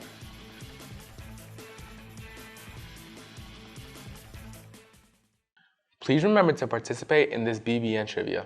Head to trivia.dhsbbn.com to submit your answer to this week's question by noon today. Good luck. Welcome back, Broncos. Hopefully you stayed safe during Hurricane Milton. Attention seniors, schedule your senior portraits today. Katie will be hosting one last road shoot on campus on November 21st. The only way for your photo to appear in the yearbook is to attend this road shoot or travel to a Katie studio. Register today at katie.com/book. Attention seniors, it is time to pay your senior dues. Your senior dues include a yearbook, class shirt, lawn sign, pennant, and access to class events throughout the year. Your senior dues are now $145, but the prices go up again on November 1st. Get your senior dues in today. Attention seniors who have not met either the algebra or ELA graduation testing requirement will not take the non-college reportable ACT on October 29th, 30th, and 31st. Polk State will be holding 2 open houses where you can meet staff, complete an application, and tour the campus. The Winter Haven Campus Open House will take place on October 15th from 5 until 7 p.m. and the Lakeland Campus Open House will take place on October 22nd from 5 until 7 p.m. Attention seniors, do you need assistance with using the Common App to apply to college? There will be a free Common Application workshop on Saturday from 9 a.m. until noon at Lake Region Senior High School. If you have any questions, please see Ms. Brown in guidance. Today's ACT word of the day is censor, meaning to express strong disapproval. Every parent in the district censored the education cuts. Broncos, please remember the first quarter ends on Thursday. If your teachers are still accepting work and you have any outstanding assignments, please make sure you take care of them. Attention seniors, there's still time to order your cap and gowns. Please go to harifjones.com for ordering information. Today is Tuesday, November 5th. If today is your birthday, you were born on Election Day. If you are eligible and have yet to vote, please make sure you take the time today to get out and vote. You share a birthday with Kris Jenner, and on this day in history, back in 1605, a revolt in England led by Robert Catesby, when English citizens tried to blow up Parliament, the king, and his family. If today is your birthday, happy birthday. Attention seniors, schedule your senior portraits today. Katie will be hosting one last roadshoot on campus November 21st. The only way for your photo to appear in the yearbook is to attend this roadshoot or travel to a Katie studio. Register today at katie.com/book. Attention seniors, it is time to pay your senior dues. Your senior dues include a yearbook, class shirt, lawn sign, pennant, and access to class events throughout the year. Your senior dues are now $155. The last day to pay your senior dues is November 15th. Get your senior dues in today. Tomorrow, seniors will have a chance to either paint their senior parking spot or go ahead and touch up your spot. Please see Mr. Moody with any questions. The next National Honor Society meeting will take place tomorrow at 2 p.m. in the Broncos area. Please see Mr. Desheen with any questions. Today's ACT word of the day is apprehension, which means fearful. Expectation of something, her apprehension to leave her house, resulted in her missing her flight. The DHS Theater Department proudly presents Puffs on November 21st and 22nd. Get your tickets today by scanning the QR code on your screen. Attention seniors, there is still time to order your cap and gowns. Please go to hefjones.com for more ordering information. Information on how to join the BBN STN competition team will take place on tomorrow from 2 until 2:30. Please see Mrs. Shigaris in room 243 with any questions. Yarn Club will meet after school today in room 249B. Please see Ms. Phillips with any questions. Game Club will also be meeting today after school in room 250A. Please see Mr. Phillips with any questions. Art Club will meet after school tomorrow in building 3, room 108. Debate team will be meeting on Wednesday in room 313A. Are you a freshman who wants to help leave your mark at DHS? Then help design the Freshman Academy mural. Submit your designs to Mr. Houston by Friday. The date for the annual City of Davenport Winterfest and Christmas Parade have been announced. On Saturday, December 14th, there will be food, floats, vendors, fireworks, Santa, a snow slide, and a parade. Winterfest kicks off at 4 p.m. and the parade will step off at 6 p.m. On to Broncos sports. The boys football team will host their home final this Thursday when they host the Lake Buena Vista Vipers. Kickoff is at 7:30. The girls soccer team home opener will take place next Friday against our crosstown rivals, the Ridge Community Bulls. Kickoff is at 6 p.m. Boys soccer will host their home opener tomorrow when they host St. Cloud JV kickoff at 6:30 and varsity will begin at 8. There will be a girls flag football interest meeting today at 2 p.m. in room 163. Please see Coach Wright during lunches with any questions. On to this week's short film. All right, let's do this, and try not to make this too hard for me, please. Just one question. What are you even supposed to be? What do you mean? Bro, like, aren't you supposed to be a police officer? What are you wearing? I was off work today. I got pulled out of my bed to interrogate you. Bro, is that badge drawn on? Enough with the questions. I asked the questions, okay? Now let's start. Now, this interrogation is about a violence charge in high school. Do you know anything about that? I am 20 years old. Why would I be at school? Well, according to these files, you have a 1.6 GPA and got held back multiple times. Yeah, that's just not true. Spell interrogation. I'm not an idiot. Well, just do it. INTEROW.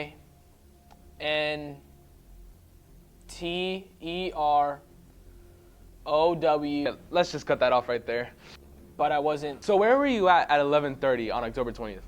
I was at the crib. Wrong. Try again. You were at school that day. Is there an issue with that? I never said there was. What class were you in? I don't know. That's all a big blur, to be honest. Were you in TV production class? Possibly. Okay, quick question. Do you know anyone by the name Orlani? No idea. But you do. But I don't. But you do. But I don't. She's in your class. Do you talk to every person in your class? Because how is that my business? She filed the complaint under your name. Raphael's a common name. You're the only Raphael in that class. Are you even a cop? Why are you pressing me like this? Yes, I am. It doesn't seem like it. Look at what you're wearing. The all black outfit, busted up and dusty. Okay, that's enough, okay? Listen, do you know anything about a lucky pencil? Hey, Raphael, did you do the script that I asked you to write? Just give me a second. So anyways. Oh my God, you've been on the script for 4 days. It's due today. Don't rush me. Perfection takes time. What's the point of you being a scriptwriter if you don't want to write the script? Oh my gosh, are you gonna be nagging me this whole time? If you're not going to do your job, you don't need this. No! My grandma gave me that pencil! Yeah, no, doesn't ring a bell. Are you sure? Because I have records of a grown man in high school holding a number 2 pencil dear to him. That's not me. And even if it was, what's wrong with having a lucky pencil? Everybody has something that's dear to them. Yeah, but like not something like a stupid pencil. It's not stupid. Dude, it's stupid. But it's not. It's a number 2 pencil. It's stupid. You know what? I'm done putting up with this. You're not even a real cop. You keep asking me all these dumb questions, talking about school this, school that, 20-year-old. It doesn't matter. I'm leaving.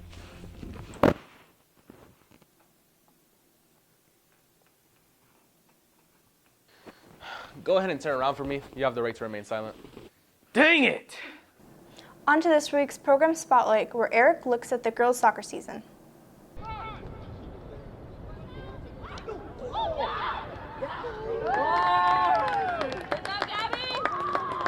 The regular season for women's soccer is officially over, and it was a season full of ups and downs. But the girls showed resilience throughout the whole season.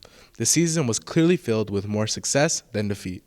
I think compared to last year, we did a really good job winning and coming together as a whole, as a team. So it was a good performance this year. I think the team did really good this year. We passed the ball around a lot to each other. We worked very well as a team, and we won majority of our games, so I'll take that. I think we gained a player or two, so it helped with our defense, and then we definitely improved from last year. We won a lot more games this year than we did last year. Of course, in order for the team to have the success that it had, the star players had to show out. Although it was a team effort, the team needed a few game changers in order to get the train moving, and that they did. There were a few that stood out. Your normal Marisol, of course, our senior, led the way with, I think, the most goals in our district, if I'm not mistaken. She had quite a few. Followed by our junior captain, Gabby, and then basically all of our captains. Our defense was really good, too. So we had a really good group of clutch players. I think I performed pretty good. I had 20 goals, so I think that was pretty nice. I had eight assists, and I think it was good. Overall, I think I played well. I think I did pretty all right. I have 8 assists and 1 goal. I think I improved from last year. With the season coming to an end, it is time to look into the future for the players and the team alike. For the players, many are graduating, so what's next is a bit unclear. But for the school, they try their best to rebuild and perform better next season. It's going to be unfortunate that we're losing our biggest threat on the field, which was Marisol, but I think that the players that are seniors next year, which is basically the whole team, will actually put forth an equal effort, and we have a good probability of continuing with our success in the program. What's next for me is I want to go to college and play soccer in college, and I don't know where yet, but hopefully the right school will come and I'll get an offer and everything will be great. First, I'm going to get my AA. I'm kind of not going to do soccer. I mean, I still will for fun every so often, but yeah. We congratulate the women's soccer team for an amazing season, and we hope for more to come. I'm Eric Tirado, Broncos Broadcasting Network. This Sunday is the 49th edition of the Big Game and will feature the 7-2 team from Kansas City and 17-3 team from Philadelphia. We asked our students who they thought would win the Big Game. Hello, I'm Eric Tirado from BBN News, and today we're interviewing people to see who do they think is going to win the big game. First up, I have Aiden. So who do you think is going to win the big game? Kansas City. And who do you think is going to show out? Saquon. Saquon Barkley. Yeah. Why Saquon? He's just the best running back right now. How about you? Hey, how about you? Hey, what's your name? Hold on. Hey, come back. We'll get him real quick. What's your name? My name is Tarico Satterfield. And who do you think is going to win the big game? The city? Nobody, because nobody likes either of those teams. But you know in Philadelphia, right? They got Wawa. They got Wawa and they got these hoagies. And this guy right here, he loves him a good hoagie. So you know what? I think I'm gonna say Philadelphia. Okay. Do you have any players that you think are gonna show up? Jalen Carter, D-line, love that dude. Jalen Hurts, Bama, Roll Tide. Devontae Smith, Bama, Roll Tide. All right, yeah, they're going to show out. They're going to have a big game. Come around. What's your name? What's your name? Tim. Who do you think's gonna win the big game? Football team. I have to say a city name. Who do you think is gonna win the big game? Philadelphia. Football team. All right. And who do you think is gonna show out? Give me Jalen Hurts, you know, OU man. Not Bama. Full OU man. That's what I got. Boomer Sooner, man. Hey. What's your name? What's your name? My name is Jordan Dwayne Russell. And who do you think is gonna win the big game? City name. Who do you think is gonna win the big game on Sunday? Football team. You have to say city name. You have to say city. Who do you think is gonna win the big game on Sunday? What city? Like, what you mean? What city is Baltimore? What did that be on the news? What do you think is gonna win the big game? Just say a city of the team you think is gonna win. Yeah. Who do you think is gonna win the big game? Philly. Who do you think gonna show out? What you mean? Who gonna show out? On the team, who do you think gonna show out? Oh, me. Jordan. Right. Hey, get him right here. You have to say a city name. All right. Who do you think is gonna win the big game? Philadelphia, man. Go Birds, man. And who do you think is gonna show out? I would show it off if I was out there, but I think Saquon finna show out, Jalen Hurts finna show out, Jalen Carter finna show out. Everybody. Football team. 60-0 Super Bowl clock. Hey. All right. Hey, who am I here with? Jake. And who do you think is gonna win the big game this Sunday between Philly and Kansas City? Oh. I'm gonna have to say Football team. You have to say a city name. Oh, Philadelphia. And why do you think Philadelphia is gonna win? Cause it's green, bruh. Green don't miss. You know what I'm saying? Okay. Okay. Hey, my dog, do you watch football, bro? Yeah. All right. Who am I here with? Avion. Say a city name. Who do you think is gonna win the big game on Sunday? Football team. Name of the city. I don't know. Kansas City. Who do you think is gonna win the big game on Sunday? Kansas City. And who do you think about show out? Kansas City. Hey. All right, it's day 2 of asking people who they think is gonna win the big game. I got him right here. Hey, what's your name? Oh, no, too late. I already got you, brother. Listen, I already got you, brother. Hey, what's your name? It's Chris. Chris? All right, and who do you think is gonna win the big game? Say the city name, not the team name. Who do you think is gonna win the big game? What big game? The game on Sunday. Who's playing? Philadelphia and Kansas City. Oh, I got Kansas City winning. And who do you think gonna show out? I got Xavier Worthy showing out 2 touchdowns, 200 yards. You know, yeah. I appreciate you. Let's go around this way. Let's come around this way. Hey, come back here. Just real quick. 10 seconds. We need you for 10 seconds. Sir, come back. I'm gonna chase you this whole time. Hey. What's your name? You know what my name is. Well, the people also know, but I got it. Okay. Who do you think's gonna win the big game on Sunday? Say the city name. I'm not supposed to say. The big game. So who do you think's gonna win the big game? No. Who do you think's gonna win the big game on Sunday? I think the winner of. The big game. Oh, I can't say that. Who do you think's gonna win the big game on Sunday? By the big game, you mean? The big game. Who do you think's gonna win the big game on Sunday? I think the Kansas City Football team. The big game. Who do you think's gonna win the big game on Sunday? The Philadelphia are going to win. The big game. Who do you think's gonna win the game on Sunday? You haven't noticed I mixed up the city and the team yet? I did Okay. notice, So you want to know who's going to win? The big game. Try again. Who do you think's gonna win this big game on Sunday? You mean the Daytona 500? The big game. Should take it. You got it. Who do you think's gonna win the big game on Sunday? I guess I think Kansas City will, but I kind of hope Philly does, so we can stop hearing all this nonsense about Patty Mahomes and all them fools. Okay. And who do you think's gonna show out? The big game.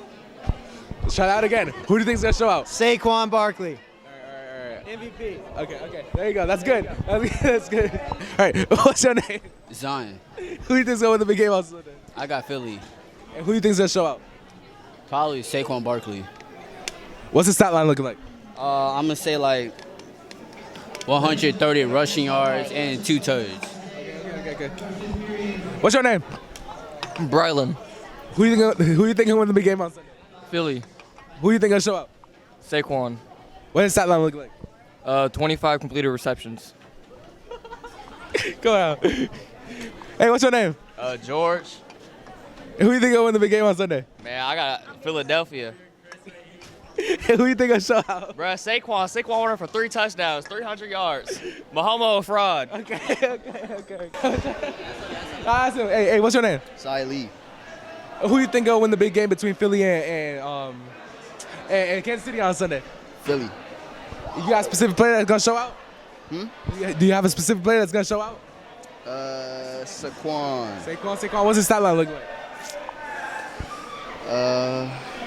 A good 2 touchdowns. All right. Good 2 touchdowns. That's it. All right. That's cool. So I think we might be good for this lunch right here. You know what I'm saying? Everyone's leaving. I got a good couple of interviews. It seems like the consensus is that Philadelphia is gonna win. So that's good to hear. Hey, Mr. Washington, you know a little bit about football? Do you know anything about football? Now come around, just real quick. It's a 10-second interview. Yep. It's just one question. Who do you think will win the big game on Sunday? Can't bet against Mahomes. All right, there you go. I agree with you. Yeah. What's going on? What you doing here?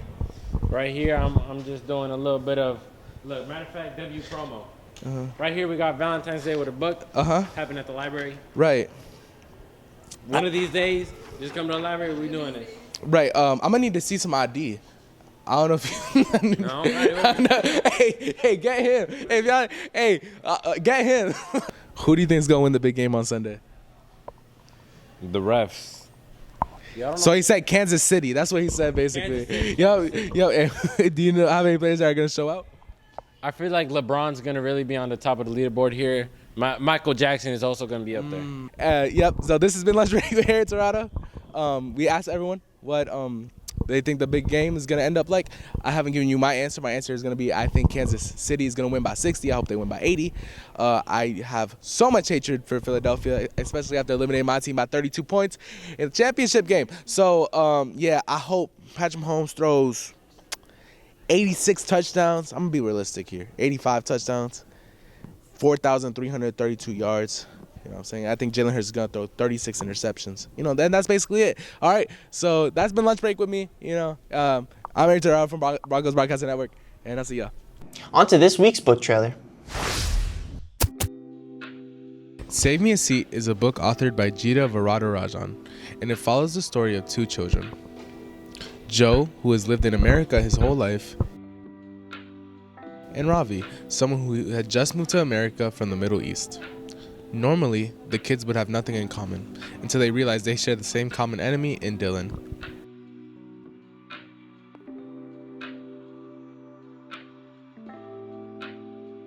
They both also have the same goal, to take control of their lives, and soon. Will they be able to coincide with each other? Read Save Me a Seat by Jita Varadarajan to find out.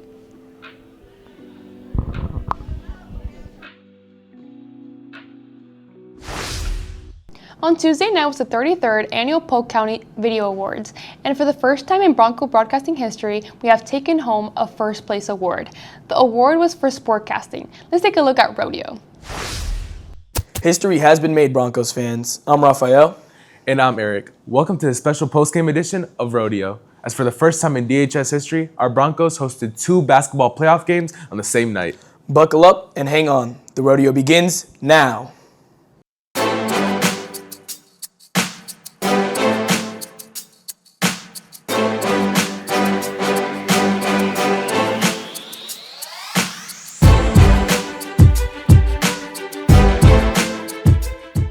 Mark this date on the calendar, Broncos fans. Monday, February 3rd, 2025. The place, the ranch where the girls basketball team faced the Osceola Cowboys and the boys faced the Celebration Storm in playoff action.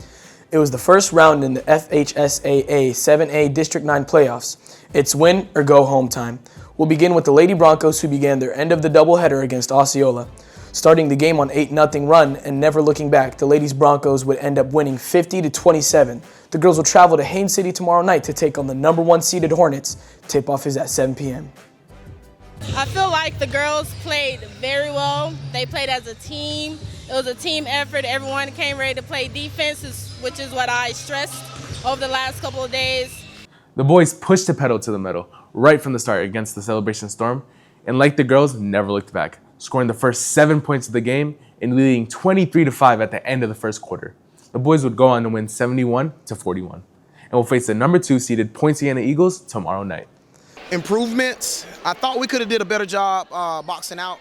We did miss several box outs, and just our help side defense in general, just sliding to the gaps to make sure they don't drive to the basket. We could have improved in that. Remember, fans, these playoff games are blacked out from the BBN. The only way to watch is to subscribe to the NFHS network. You know what time it is? That's right. Let's take a look at our updated top 3 sports moment of the year. Do we have any changes? Well, yes. Coming in at number 3 from the game you just saw, Broncos on the fast break, already up 23-5. Ellis gets the alley-oop pass from Jules Berm and slams it home. On to number 2, Broncos versus Discovery Spartan Soccer. And Gabby Perez was on fire with not 1, not 2, not 3, but 4 goals to lead the Broncos to an 8-0 victory. And number 1, we head back to the gridiron. Broncos up 10-0 late in the fourth quarter and forced lining up for the 17-yard field goal. And is blocked and recovered by Antoine Miranda, who takes it all the way to the house for the Broncos touchdown. Wow, Rafael, what a year it's been, and we still have the spring sports. And the rest of the basketball playoffs as well. That's right. From all of us at the Broncos Broadcasting Network, thank you for joining us. I'm Eric Dorado. And I'm Rafael Santiago IV. Until the next rodeo, Broncos fans, saddle up and get ready for the Stampede.